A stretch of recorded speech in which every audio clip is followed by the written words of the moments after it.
ಸೋಮ ಜ್ಯೋತಿರ್ಗಮಯ ಮೃತ್ಯೋರ್ಮ ಅಮೃತಂಗಮಯ. ಗಜ್ಜಾಳ ಗ್ರಾಮದ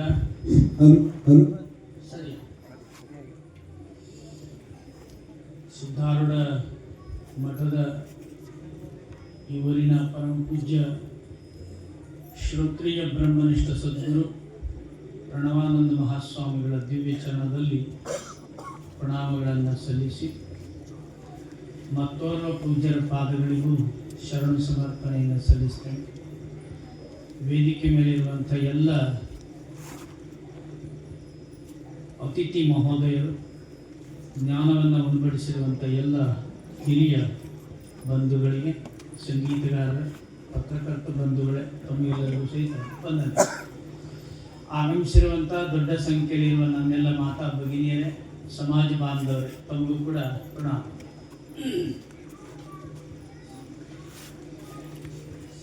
ಆರೋಗ್ಯಂ ದೃಢಗಾತೃತ್ವಂ ಅನ್ರಣ್ಯಂ ಅಗಮೋಚನಂ ಅಪಾರವಶ್ಯಂ ನೈಶ್ಚಿತ್ಯಂ ಆಸ್ತಿಕ್ಯಂ ಸ್ವರ್ಗ ಏವ ಸಹ ಅಂತ ಸುಭಾಷಿತದಲ್ಲಿ ಒಂದು ಶ್ಲೋಕ ಇದೆ.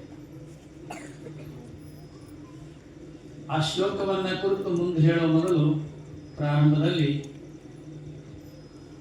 ತಾತ್ವಿಕವಾಗಿ ಜಗತ್ತಿನಲ್ಲಿ ಎರಡು ಪರಂಪರೆಗಳಿವೆ. ಒಂದು ಜೈವಿಕ ಪರಂಪರೆ, ಮತ್ತೊಂದು ಸಾಂಸ್ಕೃತಿಕ ಪರಂಪರೆ. ಇಲ್ಲೇನೆಲ್ಲ ಕುಂತು ಕೇಳಕತ್ತೇವೆ ಇದಕ್ಕೆ ಸಾಂಸ್ಕೃತಿಕ ಪರಂಪರೆ ಅಂತಾರೆ. ಇಲ್ಲೇನು ಕುಂತು ಕೇಳದೇ ಇರುವಂಥ ಜೀವರಾಶಿಗಳದಾವು ಮಾನವನನ್ನು ಬಿಟ್ಟು, ಅವಕ್ಕೆ ಜೈವಿಕ ಪರಂಪರೆ ಅಂತಾರೆ. ಜೈವಿಕ ಪರಂಪರೆ ಅಂದ್ರೆ 84 ಲಕ್ಷ ಜೀವರಾಶಿಗಳದಾವು. ಅದ್ರಾಗ ಮನುಷ್ಯನ ಒಬ್ಬವ, ತತ್ತಿ ಒಡೆದು ಹೊರಗೆ ಬರುವ 21 ಲಕ್ಷದವು, ಗರ್ಭಧರಿಸಿ ಬರುವ 21 ಲಕ್ಷದವು, ನೀರೊಳಗೆ ಹುಟ್ಟಿ ನೀರೊಳಗನೆ ಮರಣ ಹೊಂದವು 21 ಲಕ್ಷದವು, ಸಸ್ಯ ರಾಶಿಗಳು 21 ಅದಾವ. ಸರಿ ಕೇಳ್ತದೆ, ಬಹಳ ಡೇಂಜರ್ ಇರ್ತದ. ಸುಮ್ಮಿನ್ ಇಷ್ಟೇ. ಈ 84 ಲಕ್ಷ ಜೀವರಾಶಿಗಳಿಗೆ ಮನುಷ್ಯನಿಗೆ ಮಾತ್ರ ಶಾಲೆಗಳದಾವ. ಶಾಲೆ, ಕಾಲೇಜು, ಶಾಸ್ತ್ರ, ಪುರಾಣ, ಹರಿಕತೆ, ಬುದ್ಧಿ ಹೇಳೋದು, ಭಕ್ತಿ, ಜ್ಞಾನ, ವೈರಾಗ್ಯ ಇವ್ರಿಗೆ ಮಾತ್ರ ಅದಾವ. ಉಳಿದವ್ರಿಗೆ ಯಾರಿಗಿಲ್ಲ. ಇದರಾಗೂ ಕೆಲವ್ರಿಗೆ ಇಲ್ಲ. ಹಂಗ ಮನೆಯಾಗ ಇರ್ತಾರೆ, ಅವ್ರು ಹಂಗ ಇದ್ದು ಬಿಡ್ತಾರೆ. ಅವರು ಎಲ್ಲ ಗೊತ್ತಿರ್ತತಿ, ಜೈವಿಕ ಪರಂಪರೆ ಪಟ್ಟಿಗೆ ಸೇರ್ಕೊಂಡ್ಬಿಟ್ಟಿರ್ತಾರೆ.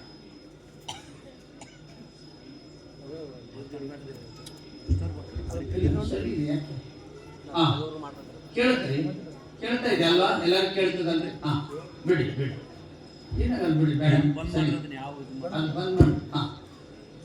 ಬಹಳ ಲಕ್ಷ ಕೊಟ್ಟು ಕೇಳ್ಬೇಕು, ಇಲ್ಲಾಕಂದ್ರೆ ಇದು ಎಟಗರ ಹಾಲು ಹೊರಗೆ ಹೋಗ್ಬಿಟ್ಟು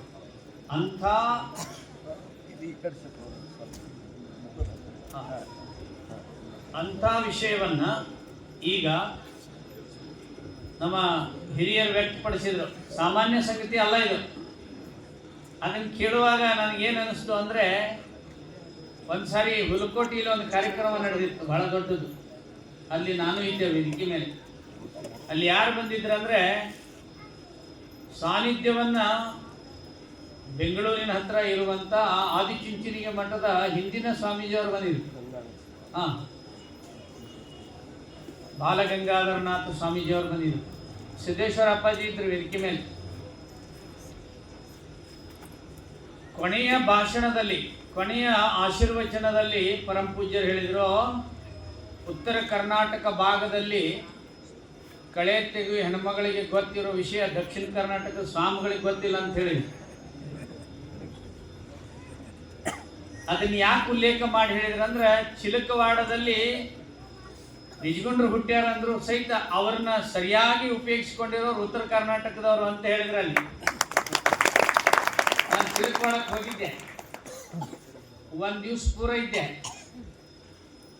ಇಲ್ಲಿ ಶಂಭುಲಿಂಗನ ಬೆಟ್ಟದಾಗ ಇರ್ಬೇಕಂತ ಬಂದೇವಿ ಅಂತಂದ್ರೆ ಅವ್ರ ನಕ್ರು. ಅವ್ರು ಅಲ್ಲಿ ಏನ್ ಮಾಡ್ತೀರಿ ಅಂದ್ರು. ಅಲ್ಲಿದ್ದವ್ರು ನಾ ಇರ್ಬೇಕಂತ ಬಂದೇನಿ ಅಂದೆ.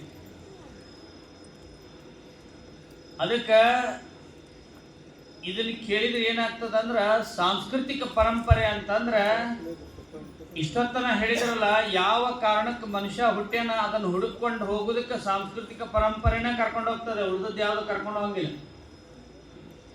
ಒಟ್ಟ ಸಾಧ್ಯನೇ ಇಲ್ಲ ಅದು ಹೋಗ್ಲಿಕ್ಕೆ. ಅದಕ್ಕೆ ಮಾರ್ಗಗಳನ್ನು ಹೇಳಿದರು ಅವರು, ಭಾಳ ಮಾರ್ಗದವ ಅಂತ ಹೇಳಿದರು. ಇವತ್ತು ಕೊಟ್ಟ ವಿಷಯಕ್ಕೆ ಸಂಬಂಧಪಟ್ಟಂತೆ ಒಂದು 3 ನಿಮಿಷದಲ್ಲಿ ಹೇಳೋದಾದ್ರೆ, ಯಮ ಬಂದು ಕರ್ಕೊಂಡೋಕ್ಕನನ್ನು ಭಯ ಇಲ್ಲದೆ ಇರುವ ಭಕ್ತಿಯನ್ನು ಮಾಡಬೇಕು, ಅಥವಾ ಬಂದರೂ ಸಹಿತ ಭಯ ಆಗಬಾರ್ದು ಅನ್ನುವಂಥ ವಿಷಯವನ್ನು ಇಟ್ಟಿಲ್ಲ. ನಮ್ಮದ್ರ ಬಾಳದ ಅಂತ ಗ್ರಂಥಗಳು ಜಗತ್ತಿನಲ್ಲಿ ಎಲ್ಲಿ ಇಲ್ಲ. ಯಾವ ದೇಶದಲ್ಲೂ ಒಂದು ಮಂತ್ರ ಸಹಿತ ಇಲ್ಲ ನಮ್ಮದು. ಯಾವ ಮಂತ್ರ?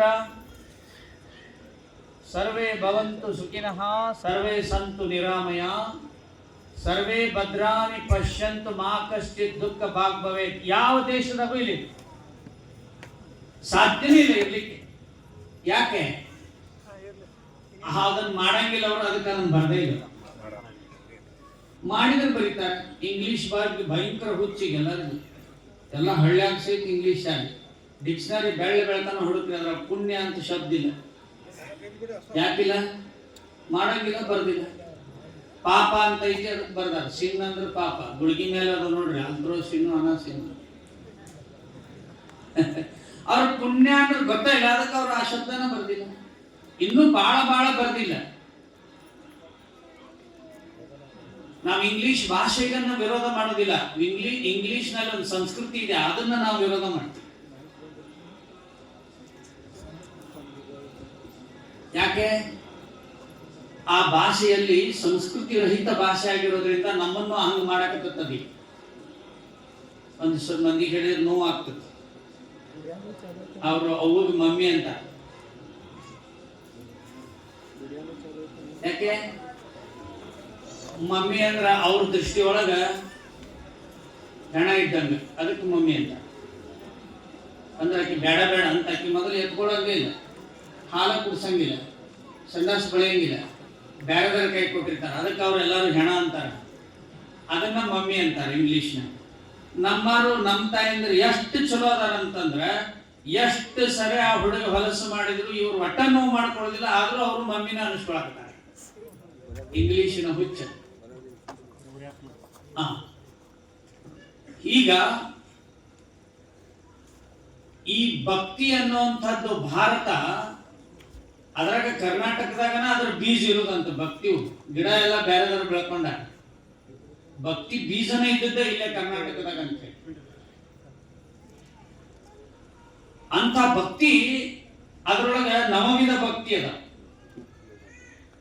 ಅದ್ರಾಗ ಒಂದು ಬಹಳ ಶ್ರೇಷ್ಠವಾದ ಭಕ್ತಿ ಐತಿ, ಸ್ಪೆಷಲ್ ಭಕ್ತಿ, ಅದು ಮುಗ್ಧ ಭಕ್ತಿ.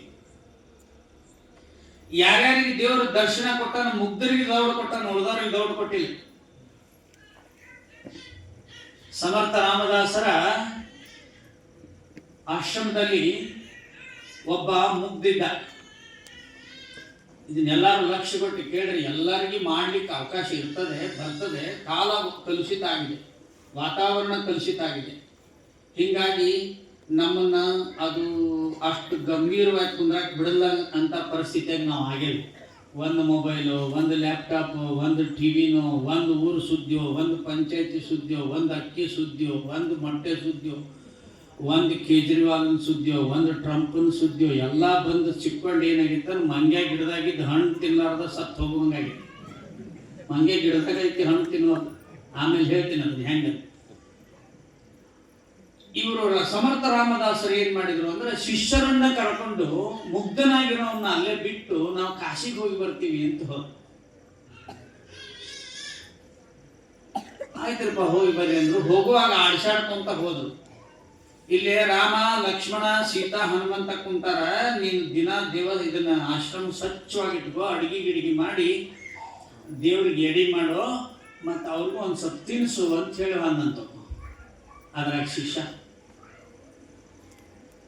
ಇವ ಆತೃಪ ಮಾಡ್ತೀನಿ ಅಂತ ಇವ್ರು ಹೋಗ್ಬಿಟ್ರು ಕಾಶಿಗೆ.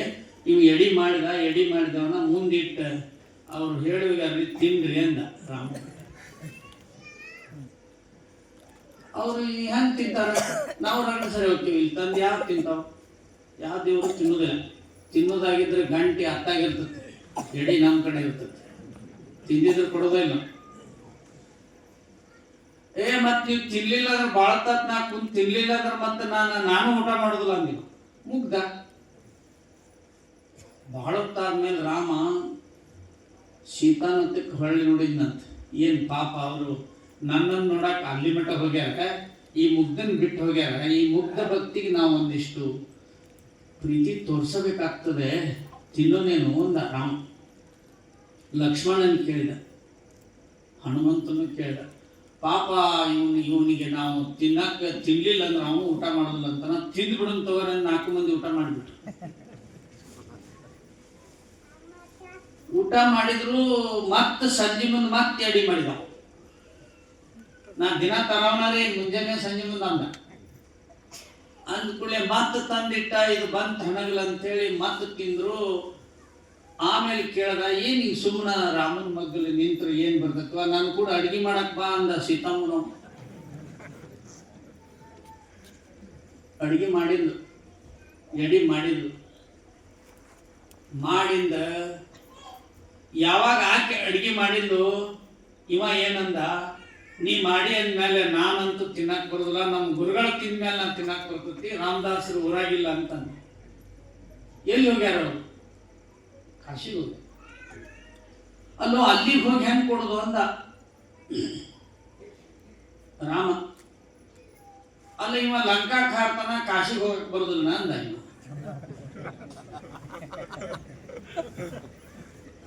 ಅಲ್ಲಿ ಬಂತಪ್ಪ ಇದಂದ.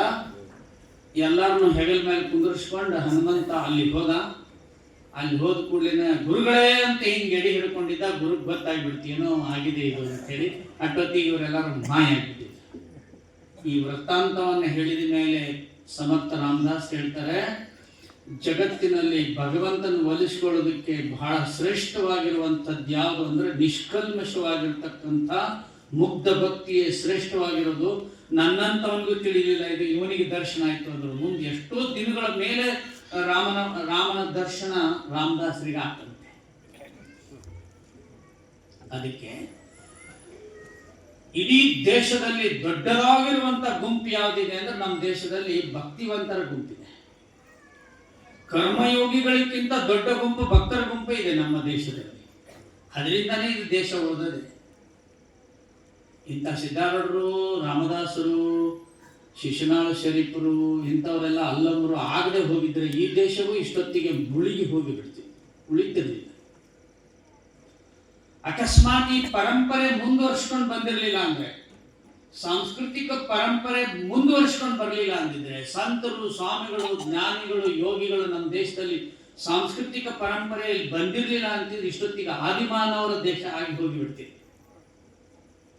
ಇಂಥ ಖಾಲಿದಾರಿ ಅಪ್ಪ ಅವರು ಎಷ್ಟಿದ್ದಾರೆ ಅಂದ್ರೆ 2006 ಒಂದು ಗಣತಿ ಮಾಡಿದ್ದಾರೆ. ಭಾರತದಲ್ಲಿ 21 ಲಕ್ಷ ಜನ ಮಠಾಧೀಶರಿದ್ದಾರೆ ಭಾರತ. ಕೆಲವರಿಗೆ ಕಾವಿ ಬನ ನೋಡಿದ್ರೆ ಆಗಿ ಬರುವುದಿಲ್ಲ, ಅದವರು ತಪ್ಪು ತಿಳ್ಕೊಂಡಿದ್ದಾರೆ, ಗೊತ್ತಿಲ್ಲ ಅವ್ರಿಗೆ. ಯಾಕೆ ಹಾಕೊಂಡ್ರೆ ಆ ಬಟ್ಟೆ ಅನ್ನೋದು ಕೆಲವರಿಗೆ ಸಮಾಜದಲ್ಲಿ ಗೊತ್ತಿಲ್ಲ. ಅದು ಬಣ್ಣ ಅಲ್ಲ. ಏನೀಗ ಎಲ್ಲರ ಸಮಾಜಕ್ಕೆ ಒಂದೊಂದು ಬಣ್ಣದ್ದು ಧ್ವಜ ಅದಾವೀಗ. ಬೆಳಿಗ್ಗೆ ಎದ್ದು ನೋಡ್ರಿ ಸೂರ್ಯನ ಯಾವ ಬಣ್ಣದಾಗ ಇರ್ತಾನ, ಕವಿ ಬಣ್ಣದಾಗ ಇರ್ತಾನ. ಅವ ಹುಟ್ಟಲಿಲ್ಲ ಬೆಳಿಗ್ಗೆ, ಇಡೀ ಜಗತ್ತೇ ಸರ್ವನಾಶ, ಯಾರು ಉಳಿಯಂಗಿಲ್ಲ. ಯಾಕೆ? ಸೂರ್ಯ ಬರ್ದಿದ್ರೆ ಬೆಳಿ ಬರಂಗಿಲ್ಲ, ಬೆಳಿನ ಬರಂಗಿಲ್ಲ. ಮನ್ಯಾಗ ಗೋಧಿ ಹಾಕಿರ್ತಾರೆ ನೋಡ್ರಿ, ಪಂಚಮ್ಯಾಗ ಸಸಿ ಹಾಕ್ತಾವ, ತೆನಿ ಆಗಂಗಿಲ್ಲ. ಸೂರ್ಯನ ಶಾಖ ಇರಲಿಲ್ಲ ಅಂದ್ರೆ ವಿಟಮಿನ್ ಡಿ ಸಿಗೋದಿಲ್ಲ, ಯಾವುದೇ ಬೆಳೆ ಬರಂಗಿಲ್ಲ. ಅಷ್ಟ ಅಲ್ಲ, ಮಳೆನೂ ಬರಂಗಿಲ್ಲ. ಮಳೆ ಬರ್ಲಿಕ್ಕಂದ್ರೆ ನೀರು ಬರಂಗಿಲ್ಲ.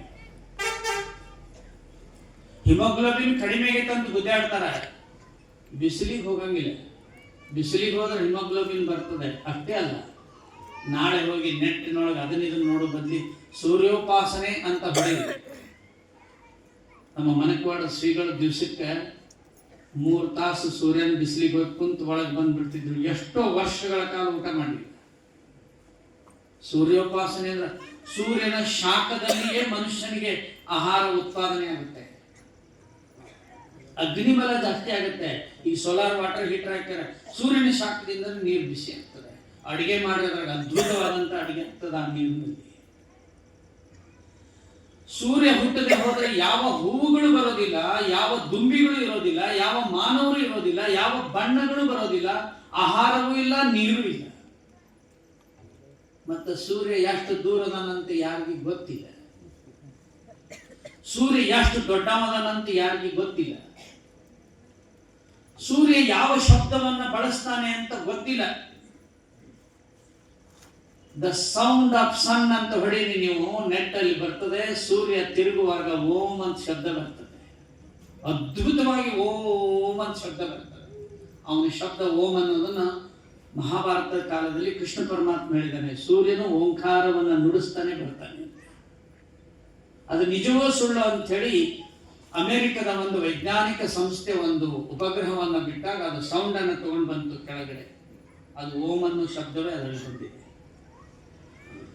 ಸೂರ್ಯನ ಕೇಸರಿ ಬಣ್ಣದಿಂದ ಇರುವಂತಹ ಮೂಲ ಬಣ್ಣ, ಅವನ ಪ್ರಕಾಶವಾಗಿರೋದು ಹಳದಿ. ಒಲೆಯಾಗನು ಕೆಂಡ ಕೇಸರಿ ಇರ್ತದೆ, ಅದರ ಉರಿ ಹಳದಿ ಇರ್ತದೆ. ಅದಕ್ಕೆ ಕೆಂಡದ ಬಣ್ಣ ರಕ್ತ ಇರ್ತದೆ. ಮಾನವನ ಮೇಲ್ಗಡೆ ಇರುವಂತದ್ದು ಆ ಜ್ವಾಲೆಯ ತರ ಬಣ್ಣ. ಸೂರ್ಯಗೆ ಇನ್ನೋವರೆಗೂ ಯಾರು ಹೋಗಿ ಪ್ರಯತ್ನ ಮಾಡಿಲ್ಲ ಪದ್ಮಶ್ರೀ ಕೊಡಕ್ಕೆ, ಪದ್ಮಭೂಷಣ ಕೊಡಕ್ಕೆ. ಎಲ್ಲಿ ಕೊಡುದು ಅದನ್ನ? ಕೊಡಕ್ ಬರಂಗಿಲ್ಲ. ಮತ್ತ ಒಟ್ಟ ತಡಾಗಿ ಬಂದೇ ಇಲ್ಲ ಇನ್ನೂ ಮಠ.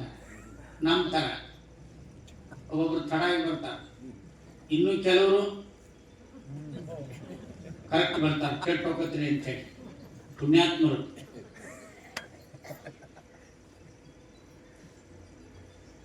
ಒಟ್ಟ ತಡಾಗಿ ಹೋಗಿಲ್ಲ, ತಡವಾಗಿ ಬಂದಿಲ್ಲ, ಮುದುಕಾಗ್ಯಾನ ಅಂತ ಯಾರು ಹೇಳ್ಯಾರ? ಇನ್ನು ಇಲ್ಲ, ಒಟ್ಟ ಮುದುಕಾಗ್ಯ ಇಲ್ಲ. ಮೊದಲು ಚಲೋ ಇದ್ದ, ಈಗ ಸ್ವಲ್ಪ ಪ್ರಕಾಶ ಕಡಿಮೆ ಆಗೈತಿ ಅಂತ. ಇಡೀ ಬ್ರಹ್ಮಾಂಡವನ್ನೇ ಬೆಳಗಿ ಇಡೀ ಜೀವ ಸಂಕುಲವನ್ನೇ ಬೆಳಗ್ತಾ ಇರುವಂತಹ ಸೂರ್ಯ ತ್ಯಾಗಮಯಿ.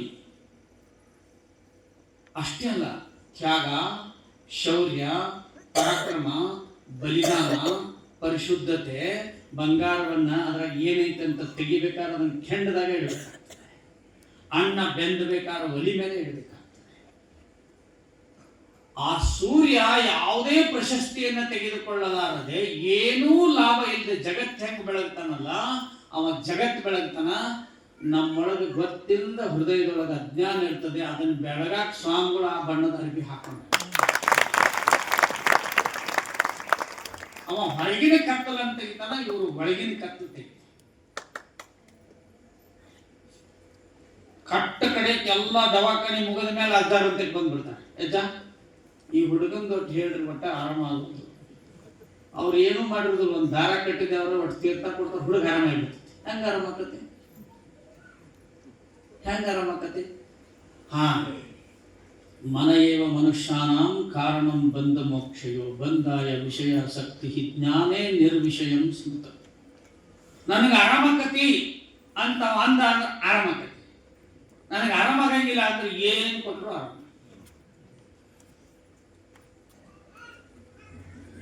ಒಂದು ಪುಸ್ತಕ ಹೆಸರು ಹೇಳ್ತೇನೆ ನಾನು, ಮನಸ್ಸಿನ ಸುಪ್ತ ಪ್ರಜ್ಞಾಶಕ್ತಿ ಅಂತ ಒಂದು ಪುಸ್ತಕ.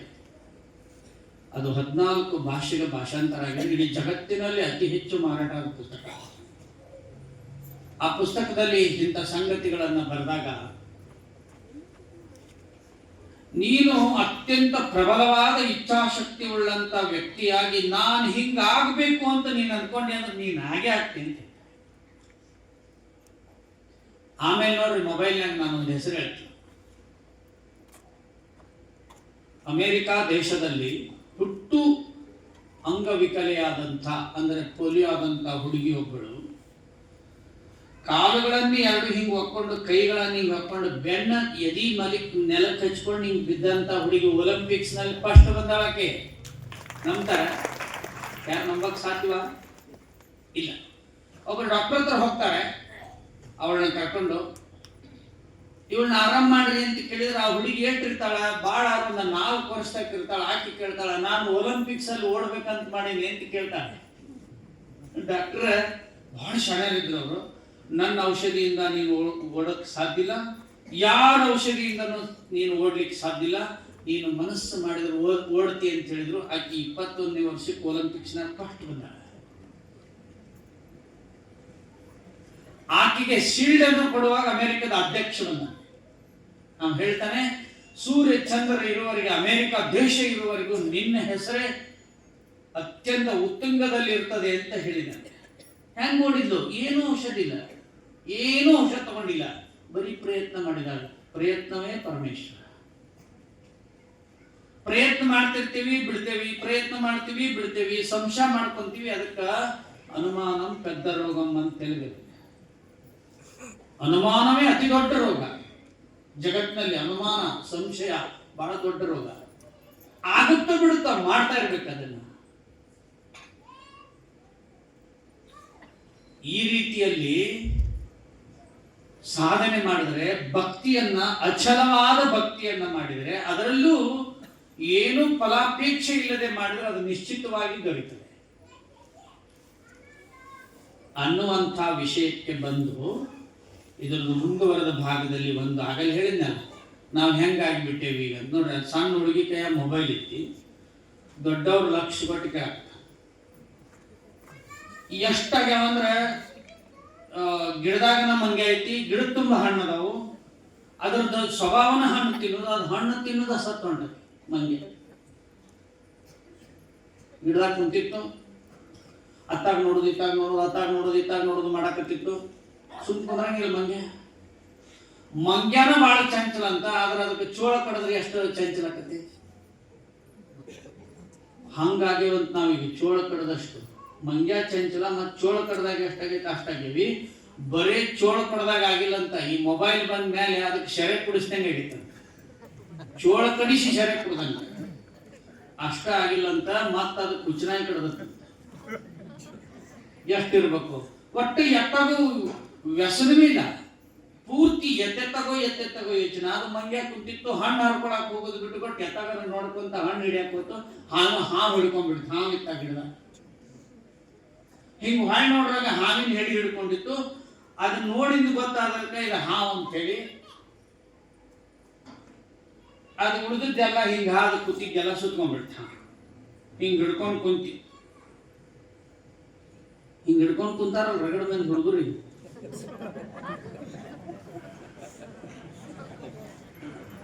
ಅವು ಬರ್ತಾಳ, ಉಪ್ಪಿಟ್ಟು ತಿನ್. ಏನು ಉಪ್ಪಿಟ್ಟು ತಿನ್ನೋದು? ನಿಂಗೇನ್ ಗೊತ್ತ? ಹೋಗ್, ಏನಿಲ್ಲ ಇಲ್ಲ, ಇದನ್ನ ಹಿಡ್ಕೊಂಡು ಕೂತಿ.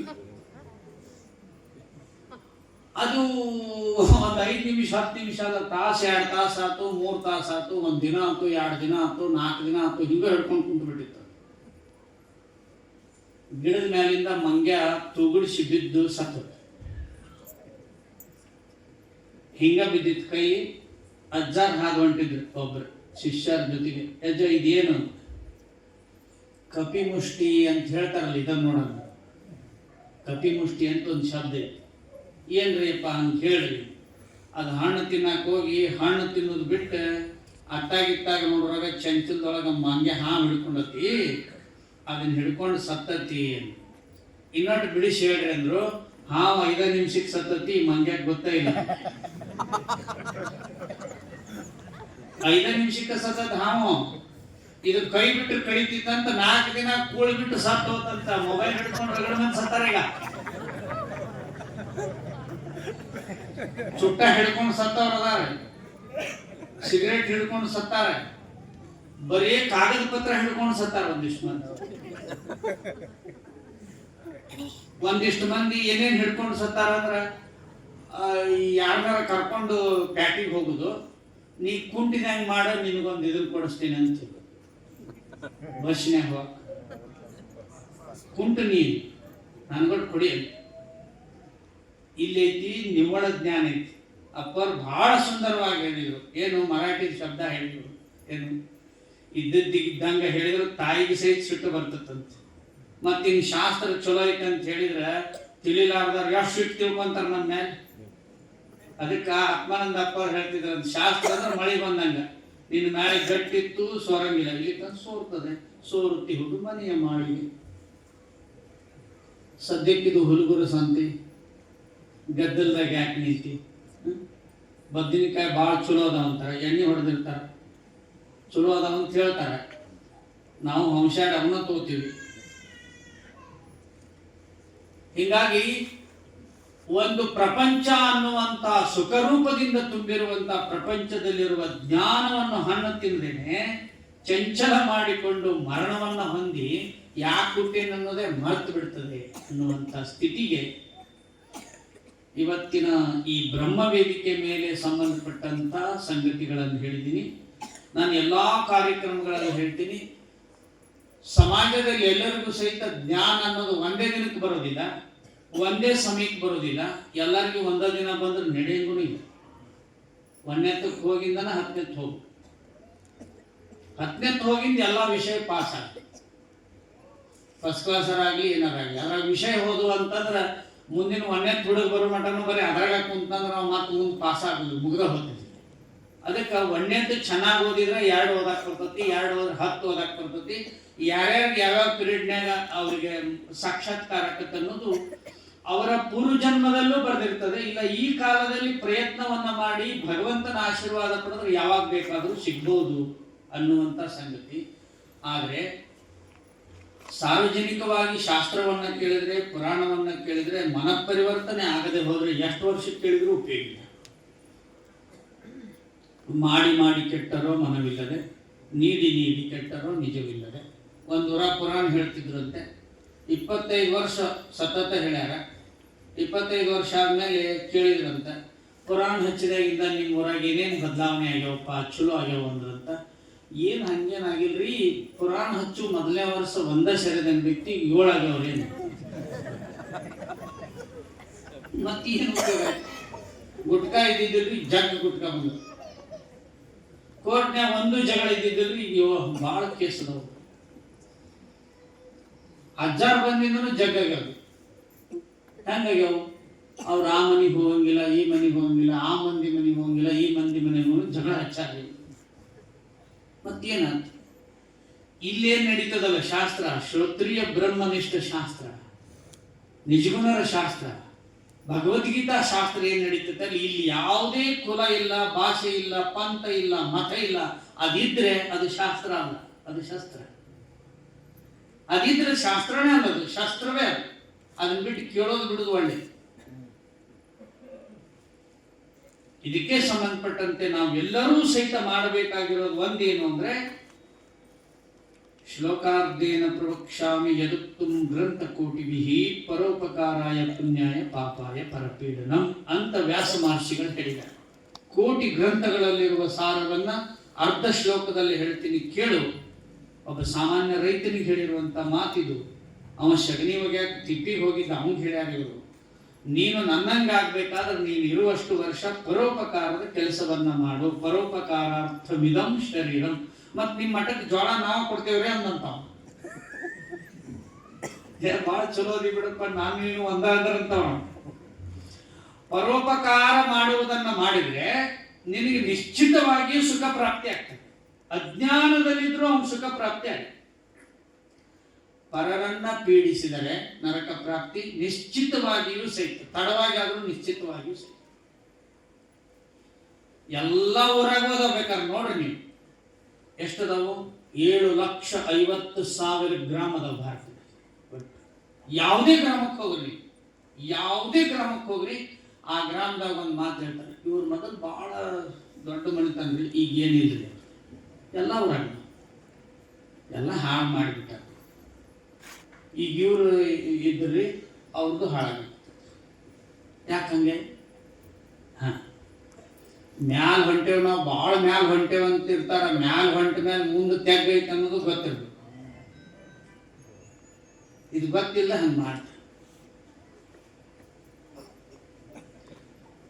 ನನ್ನ ವಿಚಾರದಲ್ಲಿರುವಂಥದ್ದನ್ನ ಪದೇ ಪದೇ ಹೇಳೋದಂದ್ರೆ, ನಾವು ಯಾರೂ ಸಹಿತ ಯಾರನ್ನು ಎನಿಸದೆ, ಅವರು ಇವರು ಎನಿಸದೆ, ಅಕ್ಕಪಕ್ಕದವರನ್ನು ಎನಿಸದೆ, ಯಾವುದೇ ಸಮಾಜ ಎನಿಸದೆ, ಭೇದ ಭಾವ ಇಲ್ಲದೆ ಎಲ್ಲರಿಗೂ ನಾವು ಏನೂ ಫಲಾಪೇಕ್ಷೆ ಬಯಸದೆ ಅವರ ಸೇವೆಯನ್ನ ಮಾಡಿದ್ರೆ ಅದಕ್ಕೆ ಪರೋಪಕಾರ ಅಂತ ಹೇಳ್ತಾರೆ. ಅದನ್ನು ಮಾಡಿದ್ರೆ ನಿಶ್ಚಿತವಾಗಿಯೂ ಇದಕ್ಕೆ ಬರಕ್ಕೆ ಅಧಿಕಾರ ಬರ್ತದೆ. ಎದಕ್ಕೆ? ಜ್ಞಾನ ಮಾರ್ಗಕ್ಕೆ ಬರಕ್ಕೆ ಅಧಿಕಾರ ಬರ್ತದೆ. ಕರ್ಮವನ್ನ ಮಾಡಬೇಕು, ಚೆನ್ನಾಗಿ ಮಾಡಬೇಕು, ಒಳ್ಳೆ ಬೆಳೆ ತೆಗಿಬೇಕು. ನಮ್ಮ ಊರಿಗೆ ಬರ್ರಿ, ಇವ್ರು ಬಂದಾರ ನೋಡ್ರಿ ಹೆಂಗ್ ಭಾರಿ ಮಾಡ್ತೀವಿ ನಾವು ಹೊಲ್ದಾಗಂದ್ರೆ ಒಮ್ಮೊಮ್ಮೆ ರಾಡಿ ಇದ್ದು ಅರಬಿ ಹಾಕೊಂಡಾಗ ಹೋಗಿರ್ತೀನಿ ಸಭೆಗೆ. ಮಣ್ಣದು ಚೆನ್ನಾಗಿ ಕೆಲಸ ಮಾಡ್ಬೇಕಂದ್ರೆ ಮಗ್ಗಲ್ದಂಗ ಹೊಲ್ದಾರದು ಸಾಲ ಮುರಿದಂಗ ಬಿತ್ತು. ಕುಂಬಳಕಾಯಿ ಚಲೋ ಐತ್ ನೋಡ ಅವ್ರು ಹರ್ಕೋ ಅನ್ಬಾರ. ಇಡೀ ಬ್ರಹ್ಮಾಂಡವೇ ನಮ್ದು. ಇದೊಂದು ವ್ಯವಸ್ಥೆ, ಆ ಬದು ಕಾಗದ ವ್ಯವಸ್ಥೆ ಅಲ್ಲ. ವ್ಯವಸ್ಥೆಗೆ ನಾವು ಅವ್ಯವಸ್ಥೆ ಮಾಡಬಾರ್ದು. ತತ್ವವನ್ನ ತಿಳ್ಕೊಂಡ್ರೆ ಹಂಗೆ ಇರ್ಬೇಕು. ನಮ್ಮ ಹೊಲದಾಗ ಜಗಾಡಿದೆ, ನಮ್ದು ಹೊಲ ಇಷ್ಟಕ್ಕೆ ಬರ್ತದೆ, ನೀ ಎಲ್ಲಿಗೆ ಬೇಕಂತ ಹಾಕೋ ಅಲ್ಲಿಂದ ನಾವು ಬಿತ್ಕೊಂತೀವಿ ಅಂದ್ವಿ. ಯಾಕ ನಮ್ ಜಗ್ ಹೊಲ ಅದ, ರಗಡ ಹೊಲ ಅದ ನಮ್ಗೆ. ನೀ ನಮ್ಮವದಿ ಪಾಕಿಸ್ತಾನದವಲ್ಲ, ಬೇಕಾದಷ್ಟಕ್ಕೆ ಹಾಕೋ, ಆಮೇಲೆ ನಾವು ಹಾಕೊಂತೀವಿ ಅಂದ್ರೆ ಹಾಕೊಳ್ಳೋ ಇಲ್ಲವ, ಸುಮ್ಮನೆ ಅದ. ಯಾಕ ಹಾಕಿ ನೋಡೋಣ ಅಂದ್ರೆ ಹಾಕ್ತಾನ. ಕೋಣರು ಕೂಡಿದ್ರೆ ಒಂದೇ ದಾರಿ, ಜಾನರು ಕೂಡಿದ್ರೆ 2 ದಾರಿ, ಜಾನರು ಕೂಡಿದ್ರೆ 3 ದಾರಿ. ನಾ ಬರೀ ಇಷ್ಟು ಬದುವಿಗೋಸ್ಕರ ಬಡ್ದ ನಾವಲ್ಲ. ಈ ದೇಶದಿಂದ ಅಳಿದು ಹೋಗಿರುವಂತ ಎಲ್ಲಾ ದೇಶಗಳನ್ನ ಭಾರತಕ್ಕೆ ಸೇರಿಸಿಕೊಂಡು ಆನೋ ಭದ್ರಾ ಕೃತವೋ ಎಂತು ವಿಶ್ವತಃ, ಜಗತ್ತಿನಲ್ಲಿ ಒಳ್ಳೇದು ಯಾವುದಿದೆ ಎಲ್ಲವೂ ನಾವು ಹರಿದು ಬರಲಿ ಎನ್ನುವಂತ ತತ್ವದವರು. ಒಂದು ಕೂಟಿಗೆ ಬಡದಾಡುವಷ್ಟ ನಾಲೈಕರಾಗ್ಬಾರ್ದು ನಾವು ಯಾರು. ಇನ್ನು ನಮ್ಮ ದೇಶದಾಗ 10 ಕೋಟಿ ಹೆಕ್ಟರ್ ಭೂಮಿನ ಬಿತ್ತೇ ಇಲ್ಲಂತೆ. 10 ಕೋಟಿ ಹೆಕ್ಟರ್ ಭೂಮಿ ಬರೀ ನ್ಯಾಂಗ್ ಆಗೈತಿ. ಪೀರ್ಜಾಲಿಗಳು ಜಗಳದಾಗ ಬಿದ್ದಾವ, ಕೋರ್ಟ್ನಾಗ ಬಿದ್ದಾವ. ಅಷ್ಟು ಭೂಮಿ ಇತ್ತು ನಮ್ದು. ಎಷ್ಟು ಸಾವುಕಾರದ ಗೊತ್ತು ನಾವು. ಇಡೀ ಜಗತ್ತನ್ನು ಕೊಳ್ಳುವಷ್ಟು ಶ್ರೀಮಂತರದಿಲ್ಲ. ಇಡೀ ಜಗತ್ತನ್ನು ಕೊಳ್ಳುವಷ್ಟು ಅಷ್ಟು ಲೂಟಿ ಮಾಡಿದ್ರು ಸರಿ. ಹೆಮ್ಮೆ ಇರ್ಬೇಕು ದೇಶದ ಬಗ್ಗೆ, ವ್ಯವಹಾರಿಕವಾಗಿ ಹೆಮ್ಮೆ ಇರ್ಬೇಕು. ನಮ್ಮ ಅಕ್ಕ ಅಮ್ಮ ಎಲ್ಲ ಕೂತಾರಲ್ಲ, ಅವ್ರ ಕಾಲುಂಗ್ರದವ್ರು ಅವನಷ್ಟು ಕಡೆಯಾಗ ತೆಗೆದು ತೂಕ ಮಾಡಿದ್ರೆ ಆಸ್ಟ್ರೇಲಿಯಾ ತಗೋಬಹುದು. ಅಷ್ಟು ಸಾವುಕಾರದು ಬರೀ ಕಾಲುಂಗ್ರ ಅಷ್ಟ, ಮತ್ತು ಬೇರೆ ಅಲ್ಲ. ಬೇರೆ ಇಟ್ಟಾರಲ್ಲ ಮನ್ಯಾಗ, ಹಣ್ಣು ಕೊಡ್ಸ್ಯಾನ ಅಪ್ಪು ಕೊಡ್ಸ್ಯಾನ ಅಂತೀನಿ. ಅದೆಷ್ಟೈತಿ ಗೊತ್ತೈತಿ ನಿಮ್ಗೆ? ಒಟ್ಟು ಭಾರತದಲ್ಲಿ ಒಡವೆ ಆದ ಬಂಗಾರ, ಒಡವೆ ಆಗದಿರುವ ಬಂಗಾರ ಸೇರಿ 42,000 ಟನ್ ಬಂಗಾರ ಇದೆ. ಇದನ್ನ 10 ವರ್ಷಗಳ ಹಿಂದೆ ನಮ್ಮ ದೇಶದ ಹಣಕಾಸು ಸಚಿವರು 42,000 ಟನ್ ಬಂಗಾರ ಇದೆ. ದೇವಸ್ಥಾನದ ಮತ್ತೆ ಬರೀ ಮನೆಯಾಗಿದ್ದು. ಇದೆಲ್ಲ ಹೆಮ್ಮೆ ಇರ್ಬೇಕು ನಮ್ಗೆ. ಭಾರತದಲ್ಲಿ ಶ್ರೀಮಂತಿಕೆಯಲ್ಲಿ ಹೆಮ್ಮೆ. ಭೂಮಿಯಲ್ಲಿ ಎಷ್ಟು ಬೆಳೆಯಾಕತ್ತೀವಿ, ಇಡೀ ವಿಶ್ವಕ್ಕೆ ಕೊಡುವಷ್ಟು ಬೆಳೆಯಾಕತ್ತೀವಿ. ಆಧ್ಯಾತ್ಮಿಕ ಸಂಪತ್ತು ಎಷ್ಟು ದೊಡ್ಡದು. ಜಗತ್ತಿಗೆ ಆಧ್ಯಾತ್ಮವನ್ನು ಕೊಟ್ಟವರು ನಾವೇ ಇದ್ದೀವಿ, ಯೋಗವನ್ನು ಕೊಟ್ಟವ್ರು ನಾವದೀವಿ. ಮಾಡಂಗಿಲ್ಲ ನಾವು. ಬೇರೆದವ್ರು ಮಾಡಕತ್ತಾರ, ನಾವು ಫೋಟೋ ತಕೊಳಕತ್ತಾರ. ಅವ್ರು ಅಮೇರಿಕದ ಫುಟ್ಪಾತ್ ಮೇಲೆ ಯೋಗ ಮಾಡಕತ್ತಾರ, ನಮ್ಮವ್ರು ಸೆಲ್ಫಿ ಕೊಟ್ಟವ್ರು ನಾವದು. ಒಂದು ಶಿಲ್ಪಕಲೆ ತಗೋರಿ, ನೌಕಾಯಾನ ತಗೋರಿ, ಒಂದು ಸಂಗೀತವನ್ನ ತಗೋರಿ, ಬಟ್ಟೆ ಕಂಡು ಹಿಡಿದವ್ರು ತಗೋರಿ, ಕಬ್ಬಿಣವನ್ನ ಉಕ್ಕನ್ನು ತಯಾರು ಮಾಡಿದವ್ರು ತಗೋರಿ, ಸೊನ್ನೆ ಕಂಡು ಹಿಡಿದಿರೋದು, ಸಂಖ್ಯೆಗಳನ್ನ ಕಂಡು ಹಿಡಿದಿರೋದು, ಶಿಕ್ಷಣ ಕಂಡು ಹಿಡಿದಿರೋದು, ಅಕ್ಷರಗಳನ್ನ ಕಂಡು ಹಿಡಿದಿರೋದು, ಭಾಷೆಯನ್ನ ಕಂಡು ಹಿಡಿದಿರೋದು, ಸಂಸ್ಕೃತವನ್ನ ಕಂಡು ಹಿಡಿದಿರೋದು, ಭರತನಾಟ್ಯವನ್ನ ಕಂಡು ಹಿಡಿದಿರೋದು, ಮೊಟ್ಟ ಮೊದಲ ಕೃಷಿ ಮಾಡಿದವರು ನಾವಾದೀವಿ. ನಾವಿವತ್ತೆಲ್ಲ ನಾವು ರಿಪ್ಪಟ್ಬಿಟ್ಟು ಅಮೇರಿಕದವ್ರು ಭಾಳ ಶಾಣೆ. ಆರೋಗ್ಯದ ಹೇಳ್ತೀನಿ ಈಗ, ಅದಕ್ಕಿಂತ ಮೊದಲು ಒಂದ ಹೇಳ್ತೀನಿ. ಅಡ್ಗಿ ಮಾಡೋದ್ರೊಳಗೆ ಎಷ್ಟು ಶಾಣೆ ಇರೋದು ಗೊತ್ತೈತಿ. ನಾವು ನಮ್ದು ಉತ್ತರ ಕರ್ನಾಟಕದ ಒಂದು ಆಹಾರ ಮೇಳ ಇತ್ತು ಬೆಂಗಳೂರಾಗ. ಅಲ್ಲಿಗೊಬ್ಬ ಅಮೇರಿಕದವ ಬಂದಿದ್ದ. ಅವ ಒಂದು 10-20 ಕರ್ಚಿಕಾಯಿ ತಗೊಂಡು ಹೋಗಿದ್ದ ಅಮೇರಿಕ. ಆ ಕರ್ಚಿಕಾಯಿ ತಗೊಂಡು ಫೋಟೋ ತೆಗದ, ಟಿವಿಯಾಗ ಬಿಟ್ಟ, ಹೆಂಗ್ ಬೇಕು ಹಂಗ್ ಮಾಡಿದ. ಅದ್ರ ಮ್ಯಾಲ ಸಂಶೋಧನೆ ಶುರು ಮಾಡಿದಂತ. 2 ತಿಂಗಳ ಇಲ್ಲಿಂದ ಒಂದು ಮುದಿಕ್ ಹೋಗಿತ್ತು ಅಮೇರಿಕಕ್ಕೆ. ಯಾಕಪ್ಪ ಅದಕ್ಕೆ ಎಷ್ಟು ತಲೆ ಕೆಡಿಸ್ಕೊಳಕತ್ತಿಯಲ್ಲ, ಅದು ಏನು ಕರ್ಚಿಕಾಯಿ ಸಂಬಂಧ ಅಂದಂತಕಿ. ಅವನ್ನಂತ ಇದನ್ನ ಎಲ್ಲಿ ಆದ ಹಾಕ್ಯಾರ ಒಳಗೆ ಹೇಳ. ಬರೀ ಆ ಕರ್ಚಿಕಾಯಿ ಹಾಕಿದ್ದು ಗೊತ್ತಾಗೋದು ಎಷ್ಟು ಕಲಾ ಐತಿ ನಮ್ಮ ಹತ್ರ. ಎಲ್ಲದರಲ್ಲೂ ವೈಶಿಷ್ಟ್ಯಪೂರ್ಣ ವೈವಿಧ್ಯತೆ ಇರೋರು ನಾವು ಆ ವೈವಿಧ್ಯತೆಯನ್ನ ಬಿಟ್ಟು ವಿಚಿತ್ರತೆಯನ್ನ ತಗೊಂಡಿದೀವಿ. ನಮ್ಮ ಪೋಷಾಕಗಳು ಎಂತ ಸುಂದರವಾಗಿರುವಂತ ವೇಷಭೂಷಣಗಳದಾವು. ನಮ್ಮವ್ರು ಈಗ ಹರಿದ ಪ್ಯಾಂಟ್ ಹಾಕೊಳಕತ್ತಾರೆ. ಹರಿದು ಕೊಡಕ್ಕೂ ಬೆಂಗಳೂರಾಗ ಅಂಗಡಿ ಮಾಡಿ ಒಂದು ಪ್ಯಾಂಟ್ ಹರಿದು ಕೊಡಕ್ಕೆ 2,000 ರೂಪಾಯಿ. ಇಲ್ಲಿ ಇಲಿ ಕಡಿಯೋ ಲೀಟರ್ ಮಸ್ತ್ ಹರಕ ಎಲ್ಲಿ ಬೇಕಾದಲ್ಲಿ ಹರಕೊಂಡು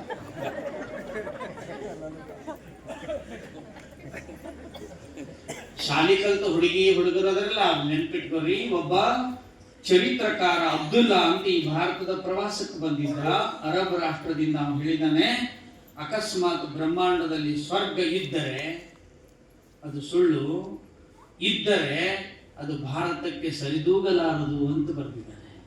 ಅಕಸ್ಮಾತ್ ಇದ್ದರೆ ಭಾರತಕ್ಕೆ ಅದು ಸರಿದೂಗಲಾರದು, ಸುಳ್ಳದು ಇರೋದು ಅಂತ ಹೇಳ್ತಾನೆ.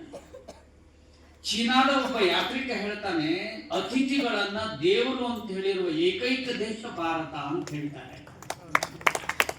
ನನ್ನ ದೃಷ್ಟಿಯಲ್ಲಿ ಸ್ವರ್ಗ ಇರುವುದಾದ ಭಾರತ ದೇಶವೇ ಅಂತ ಹೇಳಿದ್ದಾನೆ. ಚೀನಾದ ಭಾಷೆಯಲ್ಲಿ ಸ್ವರ್ಗ ಅಂದ್ರೆ ಭಾರತ ಅಂತ ಬರೆದಿದ್ದಾರೆ. ಈಗಲೂ ಚೀನಾದವರು ಭಾರತ ಅಂತ ಹೇಳ್ತಾರೆ. ಈ ಕಡೆ ಕೈ ಮಾಡಿ ಭಾರತ ಕಡೆ, ಅಲ್ಲಿ ಬೌದ್ಧ ಭಿಕ್ಷುಗಳು ಕೇಳ್ತಾರಂತೆ, ಮುಂದಿನ ಜನ್ಮ ನಂದು ಭಾರತದಲ್ಲಾಗಲಿ ಅಂತ. ನಾವು ಹುಡುಗರನ್ನ ಗೊತ್ತಿಲ್ದಂಗ ಬೇರೆ ದೇಶಕ್ಕೆ ಕಳಿಸ್ತೀವಿ. ಅಲ್ಲಿ ಹೋಗಿ ಅವು ಪಿಜ್ಜಾ ತಿಂತಾವ. ಪಿಜ್ಜಾ ತಿಂದು ಅವ್ರ ಮಕ್ಕಳಾಗಲು ಅಂತ ಮಕ್ಕಳು ಮಾಡೋರ್ನ ಕಳಿಸ್ಕೊಡ್ರಿ ಅಂತ ರಷ್ಯಾ ದೇಶದವ್ರು ಕೇಳಕತ್ತ. ಸಂಸತ್ನಲ್ಲಿ ತೀರ್ಮಾನ ನಡೀತದೆ. ಇಲ್ಲಿರೋ ಗಟ್ಟಿ ಹುಡುಗರನ್ನ ಬೇಕಂತ ನೋಡ್ರಿ ಎಂತ ಕತಿ ಬಂದಿತ್ತು. ಇಲ್ಲಿ ಬರ್ತದದು. ಮನಿ ಊಟ ಬಿಟ್ರು ಹೋಳಿಗೆ, ಕಡಬು, ಕರ್ಚಿಕಾಯಿ, ಮುಟಿಗಿ, ಉಂಡಿ, ಎಳ್ಳುಂಡಿ, ಇವೇನು ಕಡಬು, ಮೆಣಸಿನ ಕಡಬು ಇವನ್ನೆಲ್ಲ ಬಿಟ್ಟು bread, biscuit, chocolate, ice cream, cake, Kurkure ತಿನ್ನಕತ್ರು. ಮುಂದ ಅದಾವಲ್ಲ ಸಿದ್ದು ಮಾವ, ಅವನ್ನ ತಿನ್ನಕತ್ರ, ಫ್ರಿಜ್ ಅಂತ ತಿನ್ನಕತ್ರ. ಇಲ್ಲೂ ಅದ ಕತಿ ಬರ್ತತಿ. ಮುಂದೆ ಪುರಾಣ ಹೇಳಕ್ಕೂ ಯಾರು ಇರೋದಿಲ್ಲ, ಕೇಳಕ್ಕೂ ಯಾರು. ಅದಾಗಬಾರ್ದಂದ್ರೆ ನಮ್ಮ ಪರಂಪರೆಯನ್ನು ನಾವು ಬಿಡಬಾರ್ದು. ಅದಕ್ಕೆ ಈಗ ಆರೋಗ್ಯದ ಹೇಳ್ತೀನಿ. ಆರೋಗ್ಯ ಅನ್ನೋ ಶಬ್ದ ಹೆಂಗೆ ಬಂದತಿ ಅಂತ ವಿಶ್ಲೇಷಣೆ ಮಾಡಿದ್ರೆ ಗೊತ್ತಾಗ್ತದೆ. 6 ಯೋಗ್ಯ ಆರೋಗ್ಯ ಅಂತ ನಿಜಗುಂದ್ರ ಶಾಸ್ತ್ರದಲ್ಲಿದೆ. 6 ನಾನೆಂದು ವಿಚಾರಿಸು ಅಂತ. 6 ಅಂದ್ರೆ ಯಾರು ಅಂತ ಅರ್ಥನೂ ಇದೆ, 6 ಅಂತ ಸಂಖ್ಯಾನೂ ಇದೆ. 6 ಯಾವ್ಯಾವುದು ಅದ ಅಂತ ಹೇಳ್ತೀನಿ, ಕೇಳಿಸ್ಕೊಡ್ರಿ. 6 ಅಡಿಗೆ ಮನೆಯಾಗ ಅದಾವ. ಅವು ರುಚಿ, ಅವಕ್ಕೆ ಷಡ್ರಸಗಳು ಅಂತ ಕರೀತಾರೆ. ಉಪ್ಪು, ಖಾರ, ಹುಳಿ, ಸಿಹಿ, ಕಹಿ, ಒಗರು. ಎಲ್ಲರಿಗೂ ಗೊತ್ತು. ಈ ವಾರ ಇರೋದು ಎಲ್ಲದರಾಗ. ಇವನ್ ಬಿಟ್ಟರೆ ಬೇರೆ ಯಾವುದಿಲ್ಲ. ಅವನ್ನ ಎಲ್ಲ ಕೂಡಿಸಿ ಮತ್ತೊಂಥರ ರುಚಿ ಮಾಡ್ಯಾರ. ಅದ್ರಾಗೂ ಅದ ಷಡ್ರಸಗಳು 6 ಅದಾವೋ. ಅರಿಷಟ್ ವರ್ಗಗಳು 6 ಅದಾವ. ಋತುಗಳು 6 ಅದಾವ. ದರ್ಶನಗಳು 6 ಅದಾವ. ದೇಹದ ವಿಕಾರಗಳು 6 ಅದಾವ. ಸ್ಥಿತಿಯು 6 ಅದಾವ. ಸಚ್ಚಿತ್ತಾನಂದ ನಿತ್ಯ ಪರಿಪೂರ್ಣ ಅಖಂಡ ಅನ್ನೋದು 6 ಅದಾವ. ಬಾಲ್ಯ, ತರುಣ, ಪ್ರೌಢ, ವೃದ್ಧ, ರೋಗಿ, ಮರಣ 6 ಅದಾವ. ದರ್ಶನಗಳು 6 ಅದಾವ. ಕಾಮ, ಕ್ರೋಧ, ಲೋಭ, ಮೋಹ, ಮದ, ಮತ್ಸರ ಆಗಲೇ ಇದ್ರೆ ಅವು 6 ಅದಾವ. ಸೂಕ್ಷ್ಮ ಶರೀರ ಚಲೋ ಇರ್ಬೇಕಾ? ಅರಿಷಡ್ ವರ್ಗಗಳನ್ನು ಗೆಲ್ಬೇಕು. ಆಸೆ ಇರಬಾರ್ದೇನ್ರಿ? ಇರ್ಬೇಕು. ನಮ್ದು ಕಬ್ಬು 110 ಟನ್ ಆಗ್ಬೇಕಪ್ಪ ಎಕರೆಕ. ತಪ್ಪೇನಲ್ಲ. ಯಾರ್ದು ಆಗ್ಬಾರ್ದು, ನಮ್ದು ಅಷ್ಟೇ ಆಗ್ಬೇಕಂದ್ರೆ ಅದ. ಈಗ ಹಂಗದ. ಅವ್ರದ್ದು ಕಬ್ಬು ಅಷ್ಟಾಗಿದೆ, ಆಗ್ಬಾರ್ದಾಗಿತ್ತು. ಅವ್ರ ಹುಡುಗಿ ಎಮ್ಮೆ ಆಗ್ಯಾನ, ಅಯ್ಯೋ ಗಾತ. ಅವ್ರ ಹುಡುಗಿ ಎಮ್ಮೆ ಆದ. ಎಲ್ಲಾರ ಮನೆಗೂ ಎಮ್ಮೆ ಆಗಲಿ, ಎಲ್ಲಾರ ಮನೆಗೂ ಕಬ್ಬು ಬೆಳೀಲಿ. ಇಡೀ ಜಗತ್ತಿನಲ್ಲಿರುವಂತ ಎಲ್ಲಾ ಜನರು ಹೊಟ್ಟೆ ತುಂಬುವಷ್ಟು ತಾಕತ್ತು ಭಾರತಕ್ಕೆ ಕೊಡ್ಲಿ ಅಂತ ಚಿಂತನೆ ಇರ್ಬೇಕು. ಅದಕ್ಕೆ ಸಮಷ್ಟಿ ಭಾವ ಅಂತಾರೆ. ಮಂತ್ರ ಹೇಳಕ್ ಕಷ್ಟ ಅಲ್ಲದು. ಸರ್ವೇ ಭವಂತು ಸುಖಿನ ಅಂದ್ರೆ ಹಂಗ ಭಾವನೆ ಇದ್ರೆ ಅದನ್ನ ಹೇಳ್ಬೇಕು. ಇಲ್ಲಿಕಂದ್ರೆ ಹೇಳ್ಬಾರ್ದು, ಸುಮ್ಮಿದ್ಬಿಡ್ಬೇಕು. ಸುಮ್ಮನಿದ್ರೆ ಸುಖ. ಈ ಶಾಸ್ತ್ರ ಐತಲ್ಲ, ನನ್ನಂಗೆ ಯಾವ ಹೇಳೋದ ಅನ್ನೋದಕ್ಕೆ ಅಲ್ಲಿ ಹೇಳೋದು. ನಿಜಗುಂಡ್ರ ಶಾಸ್ತ್ರ, ಭಗವದ್ಗೀತೆ ನನ್ನಂಗೆ ಯಾವದನ್ನಂತ ಹೇಳಕ್ಕಾಗಲಿದ್ದು. ನಿಜಗುಂಡ್ರ ಜ್ಞಾನ ಪ್ರತಿಪಾದನ ಸ್ಥಳದಲ್ಲಿದೆ. ಜ್ಞಾನಿಗಳಲ್ಲಿ ಅಹಂ ಬಂದರೆ ವೇಷೆಯೊಬ್ಬಳು ಗರ್ಭಿಣಿಯಾದಂತೆ ಅಂತ ಬರ್ತಾರೆ. ವೇಷರು ಗರ್ಭಿಣಿ ಆದ್ರೆ ಕುಂಸ ಮಾಡ್ತಾರೆ. ಯಾರಾದ್ರೂ ಮಾಡಿದ್ರ ಯಾರು ಹುಡುಗಂತ ಹೆಂಗ್ ಗೊತ್ತ? ನನಗೆ ಅದು ಗೊತ್ತೈತಿ, ನಂಗೆ ಇದು ಗೊತ್ತೈತಿ, ನಾ ಭಾಳ ಭಯಪಟ್ಟು ಮಾಡೀನಿ. ಏನ್ ಮಾಡೋದು? ನಾಟಕದಾಗೂ ಭಯಪಟ್ಟು ಮಾಡಿರ್ತಾರೆ. ಈ ರಾಜ್ಯದ ಹೆಸರ ಕರ್ನಾಟಕ ಅಂತೈತಿ. ಭಯಂಕರ ನಾಟಕ ನಡೆಯುತ್ತೆ ಈಗ. ಜಗ್ಗಕ್ಕಿ ಕೊಡ್ತಾರೆ ಈಗ. ಮುಂದಿನ ಸರಿ ಅನ್ನನ ಮಾಡಿಕೊಟ್ರ ಅಂದ್ರೆ ಏನ್ ಗತಿ? ಗದ್ಯಾಳದಾಗ ಒಂದು ದೊಡ್ಡ ಹೊಂಡ ಹಾಕಿಲೆ ತಗೊಂಡು ತೋಡ್ಕೊಂಡು ಹೋರಿ ತಿಂದ ಧಾರಾವಾಹಿ ನೋಡಿ ಹೋಗ್ರಿ ಅಂದ್ರ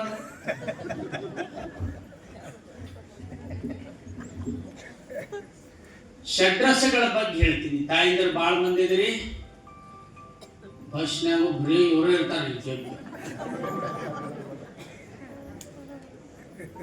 ಕಂಡಕ್ಟರ್ಗೆ ಜಗ ಇದ್ದಂಗಾಗಿತ್ತು. ಮನೆ ಬಸ್ನಾಗ ಬಿಟ್ಟು ಹೋಗಿದ್ರಲ್ಲ, ಮತ್ ಮುಂದೆ ಹೋಗಿ ಹತ್ತಿ ನಾವು ಯಾವಾಗ ಜಗ ಕೊಡ್ರಿ ಒಂದ್ ಮುದುಕಿ ಕರ್ಕೋರಿ ಅವನ ಪಾಪ ಅಂತ ಅವಾಗ ಕರ್ಕೊಂಡು ಹಿಂಗ ನಿಂತಿದ್ದ ಹೋಗ್ಬೇಕಂದ್ ಸೋಮನಿಂದಿರ್ಬೇಕಂದ್ ನೋಡ್ರಿ ಅವನು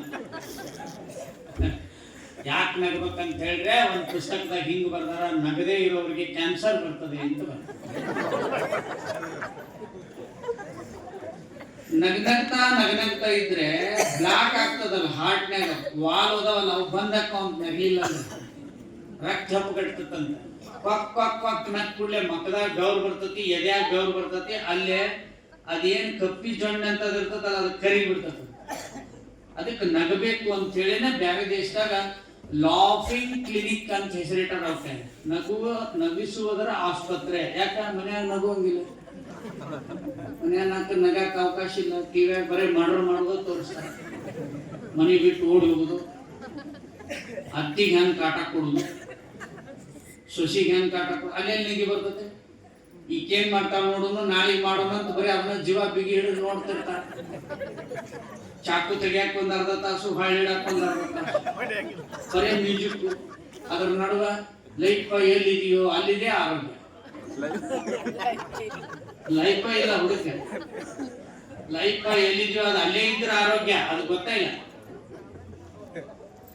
ಹಿಂಗಾಗಿ ಮನುಷ್ಯನಿಗೆ ನಗಲಿಲ್ಲ ಅಂದ್ರೆ ಕ್ಯಾನ್ಸರ್ ಬರ್ತದೆ ಅನ್ನೋದು ಪ್ರಯೋಗದಿಂದ ಪ್ರೂವ್ ಆಗಿದೆ ಅಂತ ಪುಸ್ತಕದಲ್ಲಿ ದಾಖಲೆ ಮಾಡಿದ್ದಾರೆ. ನಾ ಹಂಗೆ ಹೇಳ್ತಾ ಇಲ್ಲ, ನೀವು ಆ ಪುಸ್ತಕದ ಹೆಸರು ಹೇಳ್ತೀನಿ ಕೇಳ್ರಿ. ಮುದ್ರಾ ವಿಜ್ಞಾನ ಮತ್ತು ಆರೋಗ್ಯ, ಮುಂಬೈ ವಿಶ್ವವಿದ್ಯಾಲಯದಲ್ಲಿ ಬಿಡುಗಡೆ ಆಗಿತ್ತು. ಸ್ವಪ್ನದಲ್ಲಿ ತರಿಸ್ಕೊರಿ. ನಿಜವಾಗಿಯೂ ನಕ್ಕರೆ, ಸಂತೋಷವಾಗಿದ್ದರೆ, ಮಕ್ಕಳ ಜೊತೆಗೆ ಆಟ ಆಡಿದರೆ, ಮೈ ಮರೆತು ನಕ್ಕರೆ ಅವರ ರಕ್ತದಲ್ಲಿ ಕೊಲೆಸ್ಟ್ರಾಲ್ ಕರಗುತ್ತೆ ಅಂತ ಬಂತು. ನನಗೆ ಅವಾಗ ಅನಿಸ್ತು, ಕೆಲವು ಸ್ವಾಮೀಜಿಗಳಿಗೆ ಯಾಕೆ ಕ್ಯಾನ್ಸರ್ ಬಂತು ಅಂದ್ರೆ ನಗ್ತಿದ್ದಿಲ್ಲ ಅವರು, ಬರೀ ಹಿಂಗ ಕೂತ್ಬಿಟ್ಟಿದ್ದ. ಪರಮಹಂಸರಿಗೆ ಕ್ಯಾನ್ಸರ್ ಆಗೈತಿ, ಛತ್ರಪತಿ ಶಿವಾಜಿ ಮಹಾರಾಜರಿಗೆ ಕ್ಯಾನ್ಸರ್ ಆಗೈತಿ, ರಮಣ ಮಹರ್ಷಿಗಳಿಗೆ ಕ್ಯಾನ್ಸರ್ ಆಗೈತಿ, ಬಸವರಾಜ ಪಟ್ಟದೇವರಿಗೆ ಕ್ಯಾನ್ಸರ್ ಆಗೈತಿ. ಯಾವಾಗಲೂ ಗಂಭೀರವಾಗಿ ತುರ್ಯಾತೀತ ಸ್ಥಿತಿಗೆ ಹೋಗಿ ಸಮಾಧಿ ಸ್ಥಿತಿಗೆ ಹೋದಾಗ ದೇಹದ ಭಾವ ಹೋಗಿ ಬಿಟ್ಟಿತ್ತು. ಅವಾಗ ರಕ್ತ ಹೆಪ್ಪುಗಟ್ಟೆ. ನಗಬೇಕು, ಸುಮ್ಸುಮನೆ ಮತ್ ನಗಬಾರ್ದು. ಕೆಲವರು ಸುಮ್ಸುಮನ ನಗ್ತಾರ, ಇಲ್ಲಿ ಬೆಂಗಳೂರ ಸುಮ್ಸುಮನ ನಗ್ತಾರ. ನಾ ಬಂದಿದ್ದೆ 93ಕ್ಕೆ ಬೆಂಗಳೂರಿಂದ ರಿಸೈನ್ ಮಾಡಿ ಬಂದಿದ್ದೆ. ನಾನು ಆಮೇಲೆ ಹೋದಾಗ ಅಲ್ಲಿ ನಗಾಕತ್ತೀವ್ರಿ. ಯಾಕೆ ನಗ್ತಾರ ಅಂದ್ರೆ ಇಲ್ಲಿ ನಗುದ ಒಂದು ಸಂಘ ಮಾಡ್ಯಾರ್ರಿ, ಮನ್ಯಾಗ ನಗಾಕ ಅವಕಾಶ ಇಲ್ಲ ಅಂದ್ರು. ಅಲ್ಲಿ ಏನಾರ ಕ್ರಿಯೇಟ್ ಐತೆ, ಏನ್ ಕ್ರಿಯೇಟಿವಿಟಿ ಇಲ್ಲ, ಸುಮ್ನ ನಗುದಂತ. ಸುಮ್ನ ನಗ್ರ ತ್ರಾಸ ಆಗ್ತದೆ. ಕರೆ ಕರೆ ನಗು, ಕರೆ ಕರೆ ಅಂದ್ರೆ ಹೆಂಗ? ರಾತ್ರಿ ಎಚ್ಚರ ಆದಾಗ ಸಹಿತ ನಗ್ತೀವಿ.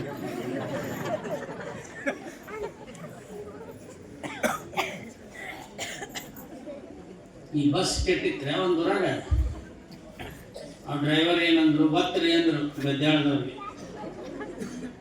ಒತ್ತಿದ್ರು, ಪುರುಷರಿಲ್ಲ, ಅಕ್ಕವ್ರು ಅಷ್ಟೇ ಇದ್ರು. ಒತ್ತಿದ್ರು ಒಟ್ಟ ಬಸ್ ಹಿಂದಕ ಮುಂದಕ ಹೋಗೋದು. ತಳಗಿಳಿದ್ ನೋಡ್ತಾನ, 30 ಮಂದಿ ಮುಂದ 30 ಮಂದಿ ಹಿಂದೆ ಒತ್ತಾಕತ್ತಾರ.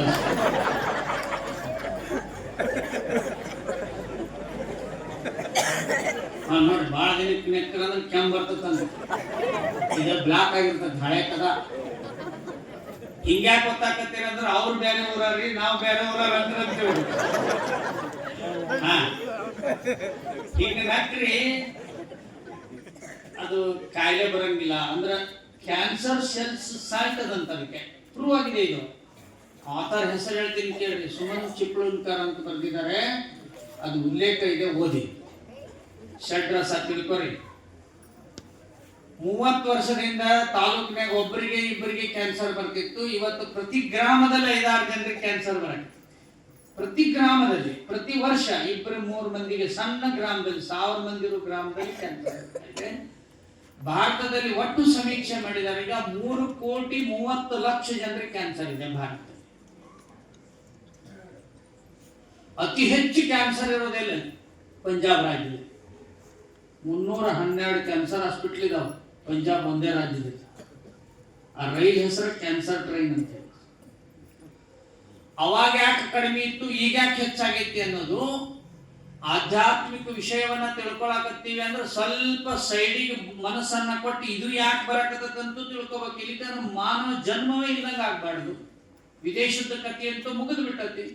ಈಗ ಎಷ್ಟು ಮಂದಿ ಅದಾರ ಅಷ್ಟ ಗುಟ್ಟವ್ರಿಲ್ಲ. 90 ದಿನಗಳ ಕೌಂಟ್ ಮಾಡಿದಾರೆ. ಇಟ್ಲಿ ದೇಶದಲ್ಲಿ ಒಂದೇ ಒಂದು ಮಗು ಹುಟ್ಟಿಲ್ಲ 90 ದಿವಸ.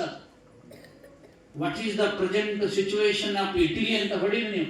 90 ದಿವಸ ಒಂದು ಮಗು ಹುಟ್ಟಿಲ್ಲ. ಇಲ್ಲಿ ಬರೇ ಬೈಲ್ ಕಂಬಾರ ರೋಡ್ನ್ಯಾಗ ಕಬ್ಬಣ ಬಡಿತಿರ್ತಾರ, ಅಲ್ಲೇ 3 ಹುಟ್ಟಿರ್ತಾವ ಒಂದೊಂದು. ನಮ್ಮ ದೇಶದಾಗ ಯಾವುದಕ್ಕೂ ಕೊರತೆ ಇಲ್ಲ. ಕೊರತೆ ಇರೋದು ನಮ್ಮಲ್ಲಿ ಜ್ಞಾನದ ಕೊರತೆ ಇದೆ, ಅಜ್ಞಾನ ಇದೆ ನಮ್ಮಲ್ಲಿ, ಪರಸ್ಪರ ಅಸೂಯೆ ಇದೆ, ಜಾತೀಯತೆ ಇನ್ನೂ ಹೋಗಿಲ್ಲ.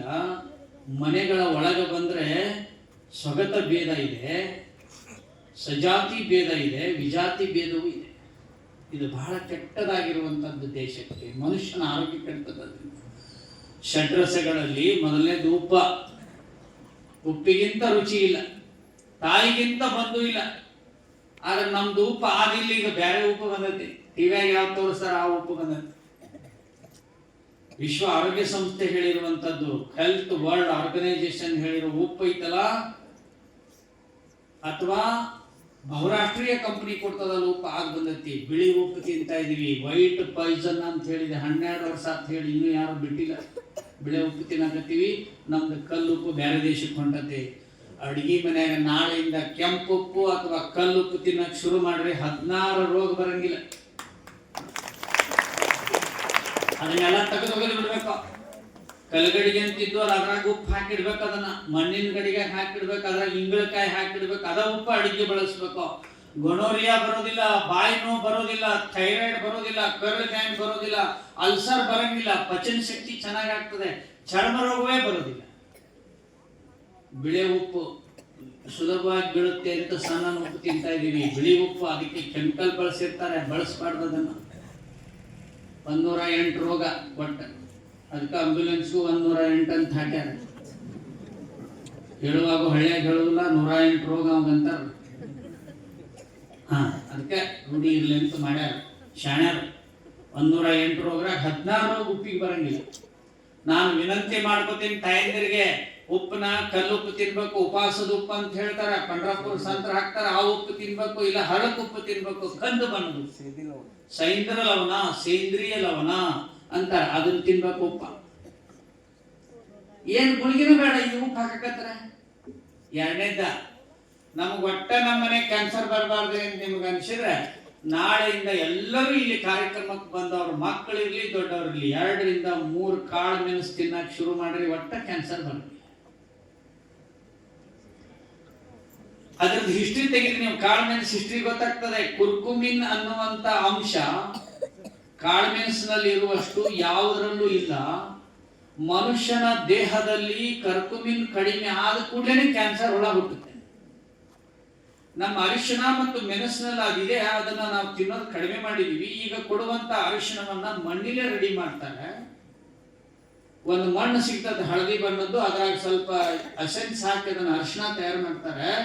1% ಕೂಡ ಕುರ್ಕುಮಿನ್ ಇರೋದಿಲ್ಲ.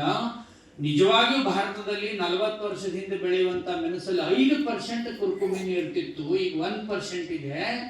ಶುದ್ಧ ಅರಿಶಿಣವನ್ನ ತಿನ್ಬೇಕು, ಕಾಳು ಮೆಣಸು ತಿನ್ಬೇಕು. ಮೆಣಸಿನಕಾಯಿ ತಿಂದ್ರಿ ನೀವು ಬಿಡ್ರಿ, ಆದ್ರೆ ಉಪ್ಪಿಟ್ಟು ಮಾಡುವಾಗ, ಸಾರು ಮಾಡುವಾಗ, ಪಲ್ಯ ಮಾಡುವಾಗ ಕಾಳು ಮೆಣಸನ್ನ ಕುಟ್ಟಿ ಅದ್ರಾಗ ಹಾಕ್ಬೇಕು.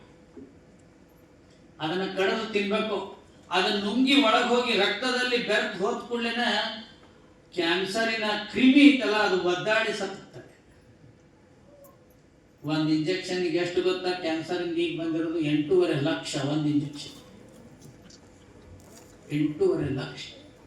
ನನ್ನ ಹತ್ರ ಒಬ್ಬರು ಬಂದಿದ್ರು, ನಾವು 8 ಲಕ್ಷ ರೂಪಾಯಿ ಇಂಜೆಕ್ಷನ್ ಅನ್ನು 35 ಮಾಡಿಸ್ಕೊಂಡಿವಿ ಅಂತ. ಈ ಮೆಣಸು ಕಾಳು ತಿನ್ನಕ್ವಲ್ಲಿ ಅಂತಾರ ಇಂಜೆಕ್ಷನ್ ಮಾಡಿಸ್ಕೊತಾರೆ. ಕಾಳು ಮೆಣಸು ಕದ್ರೆ ಕೈ ಕತ್ತರಿಸ್ಬೇಕು ಅಂತ ಕಾನೂನು ಇತ್ತು ಒಂದು ಕಾಲದಲ್ಲಿ, 18ನೇ ಶತಮಾನದಲ್ಲಿ. ಮಣಿಪಾಲದಲ್ಲಿ ಒಂದು ಮನೆಯಲ್ಲಿ ಕೈ ಕತ್ತರಿಸಿರೋ ಚಿತ್ರ ಇದೆ, ಅದ್ರ ಕೆಳಗೆ ಬರ್ತಾರೆ ಇವರು ಕಾಳು ಮೆಣಸು ಕದ್ದಿಲ್ಲ ಅಂತ ಅವಳ ಹೆಸರು ಬರ್ತಾರೆ. ಹೋಗಿ ನೋಡಿ ಬರ್ರಿ, ಉಡುಪಿ ಹತ್ರ. ವಿದೇಶದಿಂದ ಭಾರತಕ್ಕೆ ಬಂದ ಕಾಳು ಮೆಣಸು ಖರೀದಿ ಮಾಡಕ್ ಬಂದ್ರೆ 1 kg ಬಂಗಾರ ಕೊಟ್ಟ ಮೇಲೆ 1 kg ಕಾಳು ಮೆಣಸು ಕೊಡ್ತಿದ್ರಂತೆ. ಎಂಥ ಬೆಲೆ ಬಾಳೋದು ಅದು ಕಾಳು ಮೆಣಸು. ಅಡಿಗೆಯಲ್ಲಿ ನಾಳಿಂದ ಅದನ್ನು ಬಳಸ್ಬೇಕು.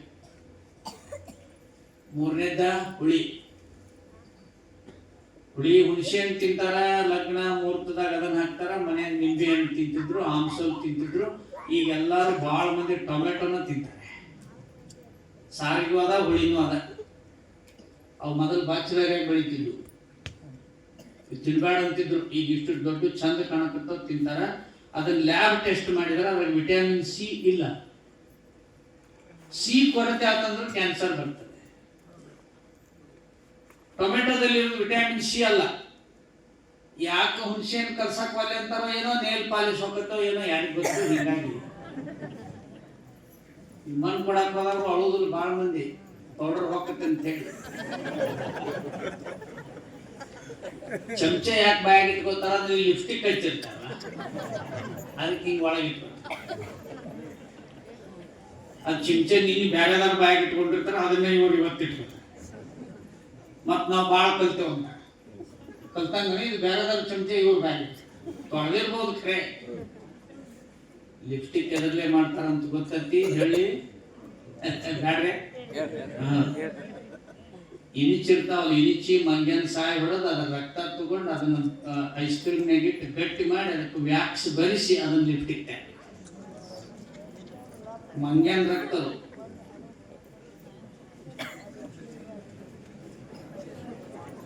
ಹೆಂಗ್ ಬಾಳ ಕಲಿಯಕತ್ತಾರ ಹಂಗಂಗ ತಪ್ಪು ಮಾಡಾಕ್ತಾರ. ಮುಂದುವರೆದಾರ, ಬದಲಾವಣೆ ಆಗ್ಯಾರ. ಕೃಷ್ಣ ಹೇಳಿದ ಪರಿವರ್ತನೆ ಆಗಿದೆ. ಪರಿವರ್ತನೆ ಜಗದ ನಿಯಮ ಅಂದಾರ. ಇವ್ರು ಬದಲಾವಣೆ ಆಗ್ಯಾರ. ಮೊದಲು ಎಲೆಡಿಕೆ ಹಾಕೋತಿದ್ದ, ಈಗ ಗುಟ್ಕ ಹಾಕೋತಾನ.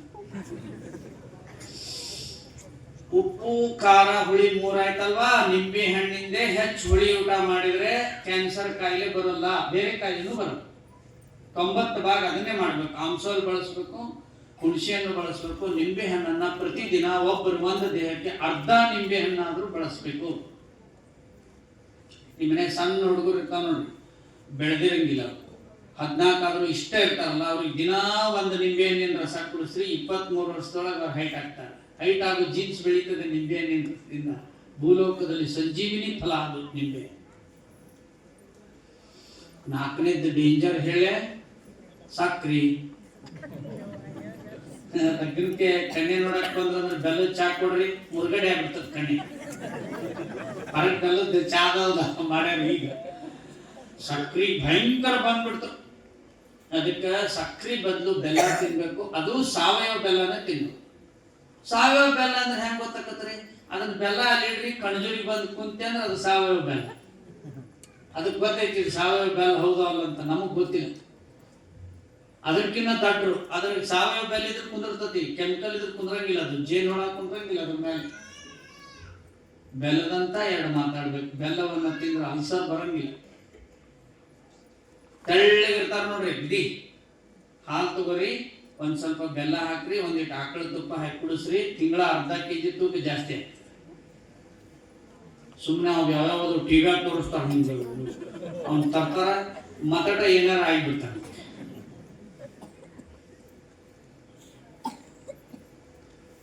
ಐದನೇದ್ದು 4 ಆದವಲ್ಲ, 5ನೇದ್ದು ಯಾವುದು? ಕಹಿ. ಹಾಗಲಕಾಯಿ, ಮೆಕ್ಕಿಕಾಯಿ ಅವ್ನು ತಿನ್ನೋಗಿಲ್ಲ. ಮನ್ಯಾಗ ಏನ್ ಮಾಡ್ತದ ನೋಡಿ ಅದನ್ನ ಹುಡುಗರು ತಿನ್ನಂಗಿಲ್ಲ. ಬೇಡ ನಂಗೆ ಉಪ್ಪಿಟ್ಟು ಹೊತ್ತಾಗೈತಿ, ತಂಗಳಾಗೈತಿ ಅಂತಾರ. 2-3 ತಿಂಗಳು ಹಿಂದಿಂದ ಬ್ರೆಡ್ ತಿಂತ. ಅವೇನು ಈಗ ಮಾಡಿರ್ತಾರ. ನಮ್ಮ ಈ ದವಾಖಾನೆಗಿರೋರು ಯಾಕೆ ಬಹಳ ಮಂದಿ ಅಲ್ಲೇ ಸಾಯ್ತಾರ ಅಂದ್ರೆ ಇವ್ರು ಹೋಗಿ ಬರೀ ಬ್ರೆಡ್ ಕೊಟ್ಟಿರ್ತಾರ.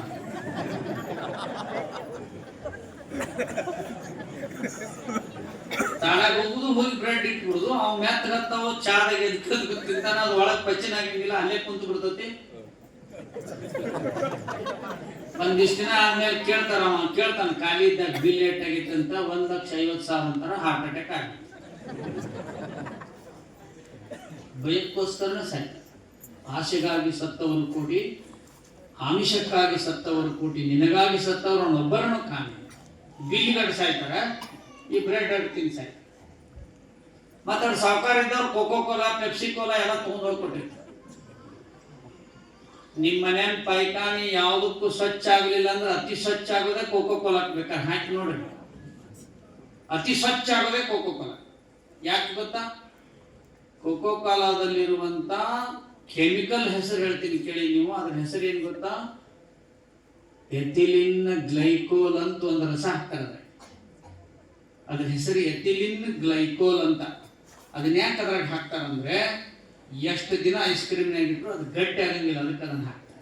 ಮನುಷ್ಯ ಸಾಯಂಗಿಲ್ಲ, ಅದರ ರೋಗಿಷ್ಟ ಆಗ್ತಾರೆ. ಆಗ ಸಾಯಂಗಿಲ್ಲ, ಮುಂದೆ ಸಾಯ್ತಾರೆ. ಅದನ್ನ ಕೋಕೋ ಕೋಲಾದಾಗ ಹಾಕ್ಯಾರ. ಪೆಪ್ಸಿ, ಮಾಜಾ, ಸಿಟ್ರಾ ಎಲ್ಲದರಲ್ಲೂ ಹಾಕ್ಯಾರ.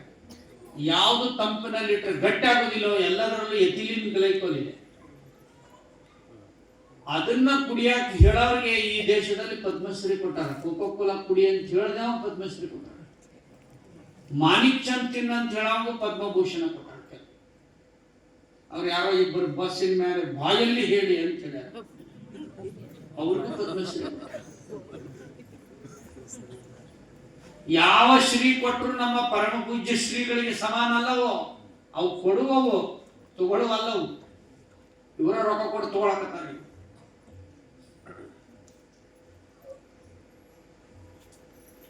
ಅದಕ್ಕೆ ಅಂಥದಕ್ಕೆ ಗಮನ ಕೊಡಲಾರ್ದೇನೆ ವಾರದಲ್ಲಿ ಒಮ್ಮೆಯಾರು ಕಹಿ ತಿನ್ನಕ್ಕೆ ರೂಢ ಮಾಡು. ಹಾಗಲಕಾಯಿ ತಿನ್ಬೇಕು, ಮಿಕ್ಕಿಕಾಯಿ ತಿನ್ಬೇಕು. ಕಹಿ ಬಂದಂಥದ್ದು ಚಲ್ಬಾರ್ದು ತಿನ್ಬೇಕು. ಅದನ್ನು ಒಗರಿಡೋದು ತಿನ್ಬೇಕು. ಒಗರಂದ್ರೆ ಯಾವ್ದ್ರಿ? ಈ ಬಳುಲಕಾಯಿ ತಿಂತಾರ ನೋಡ್ರಿ, ಅದನ್ನ ತಿನ್ನೋದು. ಸಣ್ಣ ಹುಣಸಿಕಾಯಿನ ಕುಟ್ಟಿ ಚಟ್ನಿ ಮಾಡ್ತಾರ, ಅದನ್ನ ಅಂದ್ರೆ ಇನ್ಸುಲಿನ್ ಬಾಯಿಯಿಂದ ಉತ್ಪಾದನೆ ಆಗ್ತದೆ. ಕಜ್ಜಿಕಾಯಿ ತಿಂತಾರೆ, ರಾಗಿ ತಿಂತಾರೆ, ಒಗರಿದೆ, ಅದು ಜೀರಿಗೆ ಇದಾವೆ, ಹಿಂಗಿದೆ. ಅದನ್ನೆಲ್ಲ ಅಡಿಗೆಗೆ ಹಾಕಿ ಮಾಡುವಂಥದ್ದು ನಮ್ದು ಪದ್ಧತಿ. ನಳಪಾಕ ಹೇಳಿರೋದು. ಈ 6 ರಸನ ಯಾರು ಮನೆಯೊಳಗೆ ನಾನು ಹೇಳಿದ್ದು ಬಳಸ್ತಾರೆ, ಅವ್ರ ಮನೆಯೊಳಗಡೆ 108 ರೋಗಗಳು ಅವ್ರ ಸಮೀಪಕ್ಕೆ ಬರಂಗಿಲ್ಲ. ಆಮೇಲೆ ಅಲ್ಯೂಮಿನಿಯಂ ಪಾತ್ರೆ ಇದಾವಲ್ಲ, ಅದ್ರಾಗ ಅಡಿಗೆ ಮಾಡಬಾರ್ದು. ನಾಳಿಂದ ತೆಗೆದು ಬಿಟ್ಬಿಡಿ, ಅದ್ರಾಗ ಕುದಿಸ್ಬಾರ್ದು. ಮೊದಲು ಹೇಳ್ತಿದ್ರು ನಾವು ಇವ್ರು ಸಣ್ಣವರಿದ್ದಾಗ, ಯಾರು ತಿನ್ಬೇಡ್ರಿ TV ಬರ್ತದ ಅಂತ ಹೇಳಿ. ಈಗ ಅದ್ರಾಗನ ಮಾಡಿ ಬೆಳಗಿರ್ತಾವಂತ. ಆಮೇಲೆ ಬಹಳ ಡೇಂಜರ್ ಇರೋದು ಯಾವ್ದು ಈ ದೇಶದಾಗ ಅಂದ್ರೆ ಅಡಿಗೆಗೆ ಹಾಕು ಎಣ್ಣೆ. ಅದ್ಯಾವ್ದು ಎಣ್ಣೆ? ಟ್ರಕ್ಕಿಗೆ ಹಾಕುದು, ಟ್ರ್ಯಾಕ್ಟರ್ಗೆ ಹಾಕುದು, ಮೋಟರ್ ಬೈಕ್ ಹಾಕುದ ಎಣ್ಣೆ, ಶೇಂಗಾದ ಎಣ್ಣೆ ಮನೆಯಾಗಿತ್ತು. 300 ರೂಪಾಯಿ ಶೇಂಗಾದ ಕಾಳು ಹಾಕಿರೋ 1 kg ಎಣ್ಣೆ ಬರ್ತೈತಿ.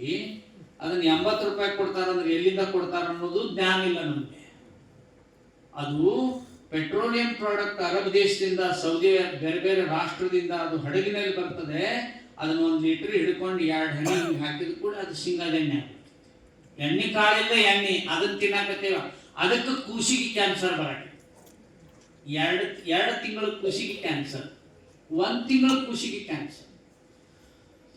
ಆರೋಗ್ಯವಂತ ದೇಹ ಇರಲಿಲ್ಲ ಅಂತಂದ್ರೆ ಯಾವ ಶಾಸ್ತ್ರನೂ ಕೇಳಕ್ಕಾಗೋದಿಲ್ಲ. ನಾನು ಪ್ರಾರಂಭದಲ್ಲೇ ಹೇಳಿದ್ದೀನಿ, ಆರೋಗ್ಯಂ ದೃಢಗಾತೃತ್ವಂ ಅನ್ರಣ್ಯಂ ಅಗಮೋಚನಂ ಅಪಾರವಶ್ಯಂ ನೈಶ್ಚಿಂತ್ಯಂ ಆಸ್ತಿಕ್ಯಂ ಸ್ವರ್ಗ ಏವ ಸಹ. ಸ್ವರ್ಗಕ್ಕೆ ಹೋಗ್ಬೇಕಾದ್ರೆ ಮೊದಲನೇ ಮೆಟ್ಟಲೊಳಗೆ ಆರೋಗ್ಯ ಇರಬೇಕು. ಅದಾದ ಮೇಲೆ ಯೋಗ್ಯ. ಆರೋಗ್ಯ ಮೊದಲು, ಆಮೇಲೆ ಯೋಗ್ಯ. ಜಗ್ ಯೋಗ್ಯ. ನನ್ನ ಮಲ್ಕೊಂಡನ 10 ವರ್ಷ ಮಲ್ಕೊಂಡ, ಏನ್ ಹೇಳಿದ್ದು ಅರ್ಥ ಆಗಂಗಿಲ್ಲ. ಏನ್ ತಗೊಂಡು ಏನ್ ಮಾಡುತ್ತೆ? ಆರೋಗ್ಯ ಇಲ್ಲ. ಇಲ್ಲಿ ಕುಂತವ್ರಿಗೆ ಯಾರಿಗಾರ ಹಲ್ಲು ಇತ್ತ ಅಂತ ತಿಳ್ಕೊರಿ. ಜಗ್ಗ ಹಲ್ಲು ಹೊಡ್ಯಾಕತ್ತಿತ್ತಂದ್ರೆ ನಾವ್ ಹೆಂಗ್ ಕಾಣ್ತೇವೆ ಅಂದ್ರೆ ದೇವ್ ಕಣ್ಣಂಗ್ ಕಾಣ್ತೇವೆ. ಮುಂದೇನು ಹಚ್ಚಿ ನಂದ ಹಲ್ಲು ನೋವು. ಹೆರಿಗೆ ನೋವು ಆದ್ಮೇಲೆ ಅತಿ ನೋವ ಹಲ್ಲು ನೋವು ಅಂತ. ಹಲ್ಲು ನೋವು ಬಂದವ್ರಿಗೆ ಗೊತ್ತು.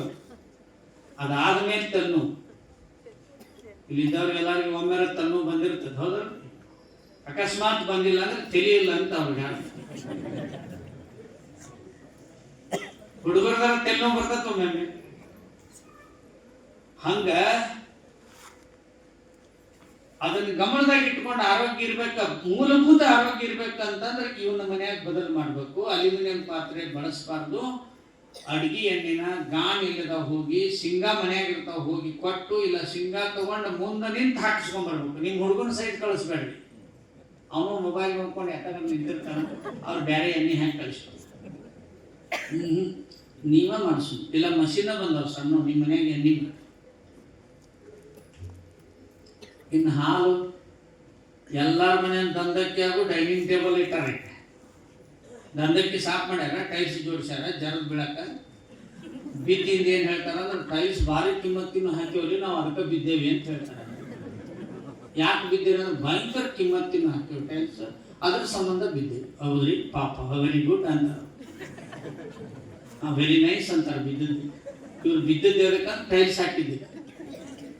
ಅವು ಯಾಕೆ ಕಾಲು ನರ ಹೊಡೆಯಕತ್ತಾವ ಅಂದ್ರೆ ಆ ಟೈಲ್ಸ್ ಮೇಲೆ ಕಾಲು ಇಟ್ಟಿದ್ದೆ.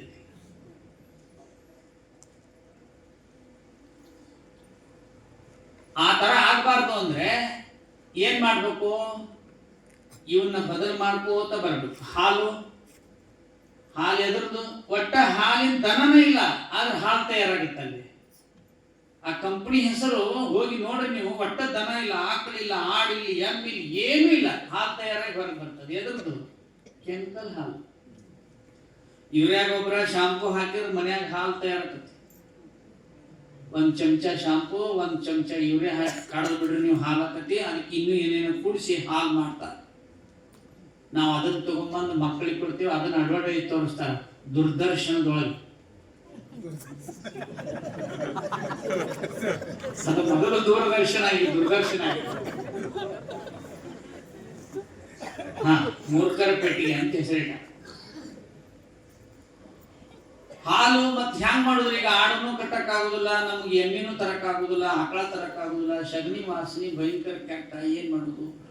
ಹೆಂಗಾರ ಮಾಡ್ಬೇಕಲ್ಲ ಅಂತ ಆ ಕೆಮಿಕಲ್ ಹಾಲು ತಯಾರು ಮಾಡ್ತಾರಲ್ಲ. ನಾನು ನಿಮಗೆ ಮನ್ಯಾಗ ಆಕಳ ಹಾಲಿಗೆ ಸಮಾನವಾದ ಹಾಲು ತಯಾರು ಮಾಡೋದು ಹೇಳ್ಕೊಡ್ತೀನಿ. ಹೇಳಿಬೇಡ್ರಿ, ಖುಷಿ ಆಗಿತ್ತಲ್ಲ. ಅದಕ್ಕೆ ಆತ್ಮಾನಂದ ಹೇಳ್ತಿದ್ರಂತ, ಹಸಿವಿನೊಳಗೆ ಅತಿ ಶ್ರೇಷ್ಠವಾದ ಹಸಿವು ಯಾವುದಂದ್ರೆ ಜ್ಞಾನದ ಹಸಿವು ಅಂತ. ಇದನ್ನ ಕೇಳೋದು ನಾ ಹೇಳೋದು ಬಿಟ್ಟನೆ ಅಂದ್ರೆ ನಿಮ್ಗೆ ಅಷ್ಟು ನೋವಾಕತ್ತೀಗ ಅಲ್ಲ. ಹಾಲು ತಯಾರು ಮಾಡ್ಕೊಳ್ಳೋದು ಮನ್ಯಾಗ ಚಾನು ಮಾಡ್ಬೋದು, ಕಾಪಿನೂ ಮಾಡ್ಬೋದು. ನಾ ಕುಡಿ ಅಂತ ಹೇಳಂಗಿಲ್ಲ, ನಾವು ಕುಡಿಯಂಗಿಲ್ಲ. ಹಾಲು ನೀವು ಮಾಡ್ಕೋಬೋದು, ಮೊಸರು ಮಾಡ್ಬೋದು. ಆ ಹಾಲು ಹೇಳ್ಕೊಡ್ತೇನೆ. ಕಾಯಿ ಹೊಡಿತೀವಿಲ್ಲ ಅಜ್ಜಿಗೆ, ಕಾಯವನ್ನು ಹೊಡ್ಕೊಳಕ್ಕಾಗೋದಕ್ಕೆ ಕಾಯಿ ಹೊಡ್ಯಾಕತ್ತೀವಿ. ಈ ಕಾಯವನ್ನು ಹೊಡ್ಕೊಳಕ್ಕಾಗೋಲ್ದು, ಅದಕ್ಕೆ ಕಾಯಿ ಬಣ್ಣ ನಮ್ಮ ಬಣ್ಣ ಒಂದೇ ಥರ ಐತಿ. ಅದಕ್ಕೂ ಜೂಟ್ಲದಾವ, ನಮಗೂ ಜೂಟ್. ಅದಕ್ಕೂ ಕಣ್ಣದಾವ, ನಮಗೂ ಅದಾವ. ಒಂದೊಂದು ಕಾಯಿಗೆ 2 ಕಣ್ಣು ಇರ್ತಾವ, ಒಂದಕ್ಕೆ 3 ಕಣ್ಣು ಇರ್ತಾವ. ನಮಗೂ 3 ಕಣ್ಣು ಅದಾವ. ಇವೆರಡು ಕಾಣ್ತಾವ, ಒಳಗೊಂದು ಕಣ್ಣು ಐತಿ. ಕಣ್ಣು ಮುಚ್ಕೊಂಡು ನೋಡ್ರಿ, ಅಕ್ಕಿ ಡಬ್ಬೆ ರೊಕ್ಕ ಇಟ್ರಿ ಗೊತ್ತಾಗತ್ತೆ. ಒಳಗಿನ ಕಣ್ಣದು. ಆ ಕಾಯಿಗೂ ಕಣ್ಣು ಅದಾವು, ಅದಕ್ಕೆ ಹೊರಗೆ ಚಿಪ್ ಐತಿ, ನಮಗೂ ಎಲುಬದಾವು. ಒಳಗೆ ಕೊಬ್ಬರಿ ಐತಿ, ನಮ್ಗ ಖಬರಿ ಐತಿ. ಕೊಬ್ಬರಿ ಇಲ್ಲ ಅಂದ್ರ ಕಾಯಿ ಕಟ್ಟತ್ತಂತಾರ, ಕೊಬ್ಬರಿ ಇಲ್ಲ ಅಂದ್ರ ಕೊಬ್ಬರಿ ಗೆಡೆ ಅಂತಾರ. ಆ ಕಾಯಿ ಹೊಡೀರಿ, ಅದ್ರ ಕೊಬ್ಬರಿ ತೆಗೀರಿ. ಒಳ್ಳಂತೂ ಇಲ್ಲ, ಗೊತ್ತೈತಿ. ಒಳ್ಳೆಲ್ಲ ಉಳ್ಳಿ ಹೋಗ್ಯಾವ, ಹೊರಗದವು. ಮಿಕ್ಸರ್ನಾಗ ಹಾಕ್ರಿ, ನೀರು ಹಾಕ್ರಿ, ಅದನ್ನ ಚಲೋತ್ನಾಗ ರಸ ಮಾಡಿ ಒಂದು ಹತ್ತಿ ಬಟ್ಟಿ ಒಳಗೆ ಹಿಂಡಿ ಬಿಡ್ರಿ. ಆ ಹಾಲು ಜವಾರಿ ಆಕಳಿಗೆ ಸಮಾನವಾದ ಹಾಲು. ಅದು ಪಾಕೆಟ್ ಹಾಲು ಕುಡಿಸ್ಬೇಡ್ರಿ, ಮಕ್ಕಳಿಗೆ ಪಾಪ ಕಟ್ಕೊಳಕ್ ಹೋಗ್ಬೇಡ್ರಿ. ಆ ಹಾಲನ್ನ ಕಾಸ್ಕೋರಿ, ಅದಕ್ಕೆ ಬೆಲ್ಲ ಹಾಕೊಂಡು ಕುಡೀರಿ, ಸಕ್ಕರೆ ಹಾಕೊಂಡು ಕುಡೀರಿ, ಜೇನುತುಪ್ಪ ಹಾಕೊಂಡು ಕುಡೀರಿ, ಮೊಸರು ಸಹಿತ ಮಾಡಿ, ಬೆಸ್ಟ್ ಆಗ್ತದೆ. ಇದು ಹಾಲು. ಕಡೆ ಮಾತು ಹೇಳ್ತೀನಿ, ಸೂರ್ಯೋದಯ ಆದ್ಮೇಲೆ ಯಾರು ಹೇಳ್ಬೇಡ್ರಿ. ಹಾರ್ಟ್ ಅಟ್ಯಾಕ್ ಆಗಕತ್ತದ ಸೂರ್ಯೋದಯ ಆದ್ಮೇಲೆ ಹೇಳೋದಕ್ಕ. ರಕ್ತ ಹೆಪ್ಪಗಡ್ತತಿ. ಸಣ್ಣ ಹುಡುಗರು ಯಾಕೆ ಹಾರ್ಟ್ ಅಟ್ಯಾಕ್ ಆಗತ್ತಾವು? ಮೊಬೈಲ್ ನೋಡ್ಕೋತ 11, 12, 1 ಮಟ್ಟ ನೋಡುದು. ಮುಂಜಾನೆ 8, 9 ಕೇಳುದು. ಕೆಲವ್ರು 7 ಕೇಳ್ತಾರ, ಕೆಲವ್ರು 8 ಕೇಳ್ತಾರ, ಕೆಲವ್ರು 9 ಕೇಳ್ತಾರ, ಕೆಲವರು ಒಳ್ಳೆಯವರು ಮರುದಿನೂ ಹೇಳ್ತಾರ. ಅವಾಗ ಎದ್ದು ಮಂಗಳವಾರ ಅಂತ ತಿಳ್ಕೊಂಡಿರ್ತಾನ, ಬುಧವಾರ ಆಗಿರ್ತ. ಸೂರ್ಯೋದಯ ಆದ್ಮೇಲೆ ಹೇಳ್ಬಾರ್ದು. ಎಷ್ಟು ಕೆಲಸ ಇದ್ರು ಸಮಯಕ್ಕೆ ಸರಿಯಾಗಿ ಊಟ ಮಾಡಿ. ಆರೋಗ್ಯ ಚೆನ್ನಾಗಿರ್ಬೇಕಾ? ಏಕಾದಶಿ ಉಪವಾಸ ಮಾಡಿ. ಏಕಾದಶಿ ಉಪವಾಸವನ್ನ ಸಬ್ಮಿಟ್ ಮಾಡಿ ಜಪಾನ್ದಾಗ ಒಬ್ಬ ನೋಬೆಲ್ ತಗೊಂಡಾನ, ನೋಬೆಲ್ ಪಾರಿತೋಷಿಕ ತಗೊಂಡಾನ ಜಪಾನ್ದವ. ಇದ ಏಕಾದಶಿ ಸ್ಟಡಿ ಮಾಡಿ ಎಷ್ಟೋ ಕೋಟ್ಯಾಂತರ ಜನರಿಗೆಲ್ಲ ಆರಾಮಾಯ್ತಂತ. ಎದಕ್ಕಂತ ಏಕಾದಶಿ ಮಾಡೋದನ್ನ ಹೇಳಿದ್ನಂತವ. ನಮ್ಮವ್ರು ಉಪವಾಸ ಮಾಡ್ತಾರ, ಊಟದಕ್ಕಿಂತ 2-3 ಪಟ್ಟು ಜಾಸ್ತಿ ರೊಕ್ಕದ್ದು ತಿಂದಿರ್ತಾರ. ಉಪವಾಸ ಅಂದ್ರೆ ಕರಳಿಗೆ ಉಪವಾಸ, ಮೆದುಳಿಗೆ ಉಪವಾಸ ಯಾವುದು ಅಂತಂದ್ರೆ ಮೌನವಾಗಿರೋದು. ಹೃದಯಕ್ಕೆ ಉಪವಾಸ ಯಾವುದು ಅಂತಂದ್ರೆ ಕೀಳು ಬಯಸದೇ ಇರೋದು. ಕರಳಿಗೆ ಉಪವಾಸ ಅಂದ್ರೆ ಆಹಾರ ತಗೊಳ್ಳದೇ ಇರೋದು. ದೇಹಕ್ಕೆ ಉಪವಾಸ ಅಂದ್ರೆ ನಿದ್ದೆ ಮಾಡೋದು. ಪುಷ್ಟಿ ಬೇಕು ಅಂದ್ರೆ ಶಾಸ್ತ್ರವನ್ನ ಕೇಳೋದು. ಅದಕ್ಕೆ ಹಾಲು ಹಂಗೆ ತಯಾರು ಮಾಡ್ಕೊರಿ. ಸೂರ್ಯೋದಯ ಆದ್ಮೇಲೆ ಹೇಳ್ಬೇಡ್ರಿ, 10 ನಿಮಿಷದ ಮೊದಲು ಹೇಳಿ. ವಿಷ್ಣು ಒಂದ್ಸಾರಿ ತಡಾಗಿ ಎದ್ದು ಬಿಟ್ಟಿದ್ನಂತ, 1 ನಿಮಿಷ. ಲಕ್ಷ್ಮಿ ಕಾಲ್ ದಿಶೆಯಲ್ಲಿ ಇದ್ದಿದ್ದೇ ಇಲ್ಲಂತ. ಎಲ್ಲ ಹುಡುಕಾಡಿದ್ನಂತ, ಲಕ್ಷ್ಮಿ ಸಿಕ್ಕಳಂತ. ನೀ ಇನ್ನೊಂದು ಸೂರ್ಯೋದಯ ಆದ್ಮೇಲೆ ಎದ್ದಿ ನಾ ಶಾಶ್ವತವಾಗಿ ನೀನ್ ಬಿಟ್ಟು ಹೋಗ್ತೇನೆ. ತಡವಾಗಿ ಅವ್ರ ಮನೆಯಾಗೂ ರೊಕ್ಕ ನಿಲ್ಲಂಗಿಲ್ಲ, ಕೆಲಸನ ಆಗಂಗಿಲ್ಲ. ಹತ್ತೇರಿ ಹೊಲಕ್ಕೆ ಹೋಗಿ ಉತ್ತಿ ಬಿತ್ತಿದರೆ ತನ್ನ ನೆತ್ತರ ತಾನೇ ಹೀರಿದಂತೆ ಸರ್ವಜ್ಞ ಅಂತ ಬರ್ತದೆ. ಸೂರ್ಯೋದಯಕ್ಕೆ ಮೊದಲು ಎದ್ದೆಲ್ಲ ಮಾಡಿ ಹೊಲಕ್ಕೆ ಹೋಗಿ ಕೆಲಸ ಮಾಡ್ಬೇಕು. ದುಡಿಮೆಯ ದುಡ್ಡಿನ ತಾಯಿ, ಭಕ್ತಿಯಿಂದಾನೇ ಕೆಲಸ ಮಾಡ್ಬೇಕು. ಅದನ್ನು ಕೆಲಸನ ಭಕ್ತಿಯಿಂದಾನೇ ಮಾಡಿ. ನಮ್ಮ ಶರಣಬಸಪ್ಪ ಹೆಂಗೆ ಕೆಲಸ ಮಾಡ್ಯಾನ ಹಂಗೆ ಮಾಡಿ. ಈ ದೇಶದಲ್ಲಿ ಊರಿಗೊಬ್ಬೊಬ್ರು, ಪ್ರತಿ ಒಬ್ಬ ವ್ಯಕ್ತಿಗೂ ಸಹಿತ ಮಾರ್ಗದರ್ಶನ ಮಾಡಿರುವಷ್ಟು ಸಂಖ್ಯೆಯಲ್ಲಿ ನಮ್ಮ ದೇಶದಲ್ಲಿ ಮಹಾತ್ಮರು ಹುಟ್ಟೋಗಿದ್ದಾರೆ. ಅಂಥವರಲ್ಲಿ ಸಿದ್ಧಾರೂಢರು ಅತ್ಯಂತ ಅಗ್ರಗಣ್ಯರು. ತತ್ವದ ರೂಢಿಯಲ್ಲಿ ಸಿದ್ಧರಾಗಿರುವವರೇ ಸಿದ್ಧಾರೂಢರು. ನಮ್ಮನ್ನೆಲ್ಲ ಬಾಳಿ ಬೆಳಗಿಸಿದ್ದಾರೆ. ಅಂತ ಪರಂಪರೆಯನ್ನ ಮುಂದುವರಿಸಲಿಕ್ಕೆ ಅವರ ಕೃಪಾಶೀರ್ವಾದ ಇದೆ. ಅವರು ನಡೆದಾಡಿದ ಜಾಗ, ಅವರ ಪಾದವನ್ನಿಟ್ಟ ನೆಲವೇ ಸುಕ್ಷೇತ್ರ ಆಗಿದೆ. ಎಷ್ಟೇ ಬದಲಾವಣೆಗಳು ಜಗತ್ತಿನಲ್ಲಿ ಬಂದರೂ, ಭಾರತದಲ್ಲಿ ಬಂದರೂ ಸಹಿತ ಮಹಾತ್ಮರ ಮೂಲ ಸತ್ವ ಎಂದು ಬದಲಾಗೋದಿಲ್ಲ. ಮತ್ತೆ ಇದು ಅಳಿದು ಹೋದರೂ ಸಹಿತ ಮತ್ತೆ ಉಳಿತದ ಅದರಲ್ಲಿ. ಅದಕ್ಕೆ ಸಿದ್ಧರಾಗಬೇಕಾದ್ರೆ when you write everything is correct ಅಂತೈತಿ. ನಾನು ಮೊದಲು ಶುದ್ಧ ಆಗ್ಬೇಕು, ನನ್ನಿಂದನೇ ಅದು ಆರಂಭ ಆಗ್ಬೇಕು. ಇನ್ನೊಬ್ರಿಗೆ ಹೇಳೋದಲ್ಲ. ಬರ್ದಿರ್ತಾರ ನೋಡಿ ಬೋರ್ಡ್ ಮೇಲೆ, ಕಲಿಯಿರಿ ಕಲಿಸಿರಿ ಅಂತ ಬರ್ದಿರ್ತಾನೆ. ನಾವೇನ್ ಮಾಡಂಗಿಲ್ಲ, ಸುಮ್ಮನೆ ನೀವು ಮಾಡಿ. ನಮಗಲ್ಲ, ನಿಮಗ್ ಹೇಳಿ. ಸ್ವಾತಂತ್ರ್ಯ ಯಾರಿಗೆ ನಮಗ್ ಬದ, ನಿಮಗಲ್ಲ ಅಂತ. ಎದಕ್ಕೆ ಏನ್ ಬೇಕಾದನ್ನ ಮಾಡ. ಇವತ್ತು ನಿನ್ನೆ ಒಂದು ನ್ಯೂಸ್ ಬಂದದ್ ನೋಡ್ರಿ, 32 ಟನ್ ಬಂಗಾರ ಸಿಕ್ಕದಂತ ಒಬ್ಬನ ಮನ್ಯಾಗ. 32 ಟನ್ ಅಂದ್ರೆ ಎಷ್ಟು ನೋಡ್ರಿ. ಒಬ್ಬ ಕಾರ್ಪೊರೇಟರ್, ಮಾಜಿ ಕಾರ್ಪೊರೇಟರ್ ಮನೆ ಒಳಗ 32 ಟನ್ ಬಂಗಾರ ಸಿಕ್ಕದಂದ್ರೆ ಹೆಂಗಿರ್ಬೇಕ್ರಿ ಕತಿ? ಏನ್ ಮಾಡ್ತಾರ ಅಂತ ತಗೊಂಡು. ಈಗ ಇವ್ರ ಮನ್ಯಾಗ ಹೋಳಿಗೆ ಕೊಟ್ರು, ಹೊಟ್ಟೆ ಹೆಸರು ಕೂಡಲೇ ಅವ್ರ 1 ಕಿಲೋ ಬಂಗಾರ ಇಟ್ಟರೆ ಅದ್ರ ತಾಟ್ನಾಗ ಚಿನ್ನಂದ್ರ. ಜ್ಞಾನವೇ ಅತ್ಯಂತ ಶ್ರೇಷ್ಠವಾಗಿರುವುದು. ಜ್ಞಾನಾದೇವತ್ತು ಕೈವಲ್ಯಂ ನಹತು ಕರ್ಮ. ಜ್ಞಾನವೇ ದೊಡ್ಡದು ಅತ್ಯಂತವಾಗಿ. ನಾವೆಲ್ಲ ಇಲ್ಲಿ ಏನ್ ಸೇರಿದೀವಲ್ಲ, ನೀವೆಲ್ಲ ಅನ್ನಂಗಿಲ್ಲ. ನಾವೆಲ್ಲ ಏನಿಲ್ಲಿ ಸೇರಿ ಸಿದ್ಧಾರೂಢರ ಒಂದು ನೇತೃತ್ವದ ದೇವಾಲಯದಲ್ಲಿ, ಅವರ ಸಮ್ಮುಖದಲ್ಲಿ ಒಂದು ವಿಚಾರಪೂರ್ಣ ಸಂಗತಿಗಳನ್ನ ಕೇಳಿ ಕತ್ತೀವಲ್ಲ. ನಾವು ಪೂರ್ವ ಜನ್ಮದಲ್ಲಿ ಏನೋ ಪುಣ್ಯ ಮಾಡಿವಿ, ಅದಕ್ಕೆ ನಾವೆಲ್ಲ ಇಲ್ಲಿ ಕೂತೀವಿ ಅಂತ ನಾನು ಭಾವಿಸ್ಕೊಂಡಿದ್ದೀನಿ. ನಾನು ಪ್ರತಿ ವರ್ಷ ಡಿಸೆಂಬರ್ 31 ಬಂದ ಕೂಡಲೇ ಕ್ಯಾಲೆಂಡರ್ ತೆಗೆದು ನೋಡ್ತೀನಿ. ಯಾವ ಊರಿಗೆ ಹೋದೆ, ಎಲ್ಲೆಲ್ಲಿ ಪ್ರವಾಸ ಮಾಡಿದೆ ಅಂತ ಡೈರಿ ಬರೆಯುವಾಗ ಗಜ್ಜಾಳ ನೆನಪಾಗುತ್ತೆ. ಫೋನ್ ಮಾಡಿಬಿಡಿ, ಹೆಂಗದಿರಿ ಎಲ್ಲರೂ ಊರಾಗ ಕೂಡಲೇ ಬಂದ ಬಿಡ್ರಿ ನೀವು. ನಾವು ವಿಚಾರ ಮಾಡಿದ್ ಸರಿ ಐತೋ ಇಲ್ಲೋ ಅಂತ ಟ್ಯಾಲಿ ಮಾಡ್ಕೊಳಕ, ರಿಟ್ರೇಸ್ ಯುವರ್ ಸ್ಟೆಪ್ಸ್ ಬ್ಯಾಕ್, ಮ್ಯಾಲ್ಗಡೆ ರಬ್ಬಿಂಗ್ ಮಾಡ್ಕೊಳಕ ಇಂಥ ಊರಿಗೆ ಬಂದ್ರ ನಡಿತೈತಿ. ಹೊರತು ಯಾವ್ದಾರ ಕಾರ್ಯಕ್ರಮದಾಗ ಬಾದಿವ ಅಂದ್ರೆ ಅದು ಬ್ಯಾರೆ ಸ್ವರೂಪ. ಅಲ್ಲಿ ಹೊಗಳಬೇಕ ಒಂದಿಷ್ಟು ಮಂದಿ, ಹೊಗಳಿಕ ಮುಂದಿನ ಸರ್ಕಾರಿಗಳು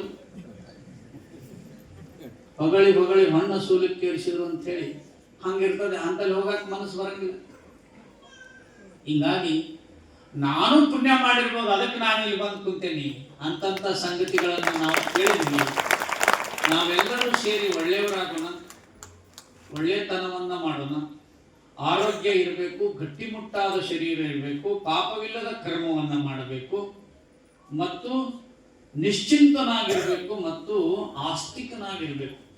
ಹಿರಿಯರ ಬಗ್ಗೆ, ಭಗವದ್ಗೀತೆ ಬಗ್ಗೆ, ಶಾಸ್ತ್ರಗಳ ಬಗ್ಗೆ, ದೇವರುಗಳ ಬಗ್ಗೆ, ನಮ್ಮ ಮನೆಯಲ್ಲಿರುವ ಪರಂಪರೆ ಬಗ್ಗೆ, ನಮ್ಮ ಸಂಸ್ಕೃತಿ ಬಗ್ಗೆ ಯಾರು ಆಸ್ತಿಕರಿರ್ತಾರ ಅವ್ರಿಗೆ ಮಾತ್ರ ಭಕ್ತಿ ಒಲಿ.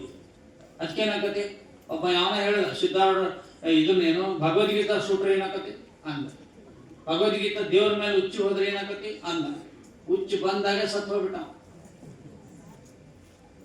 ಇಂಥ ವಿತ್ತಂಡವಾದವನ್ನ ಮಾಡ್ತಾ ಭಾರತ ದೇಶದಲ್ಲಿ ಒಂದು ಶಕ್ತಿ ಕೆಲಸ ಮಾಡ್ತಾ ಇದೆ. ಅದನ್ನು ಮೆಟ್ಟಿ ನಿಲ್ಬೇಕಾದ್ರೆ ಸಾತ್ವಿಕ ಶಕ್ತಿ ಊರ್ಜಾವಸ್ಥೆಗೆ ಬರಬೇಕಾಗಿದೆ. ಅಂಥ ಘಟಾನುಘಟಿ ಮಹಾನುಭಾವರ ಸಮ್ಮುಖದಲ್ಲಿ ಈ ಕಾರ್ಯಕ್ರಮ ನಡೆದಿದೆ. ನಾವೆಲ್ಲರೂ ಪುಣ್ಯಾತ್ಮರು ಅಂತ ತಿಳ್ಕೊಂಡು ಹೇಳಿ ನನ್ನ ಮಾತು ಮುಗಿಸ್ತೇನೆ. ಎಲ್ಲರಿಗೂ ನಮಸ್ಕಾರ.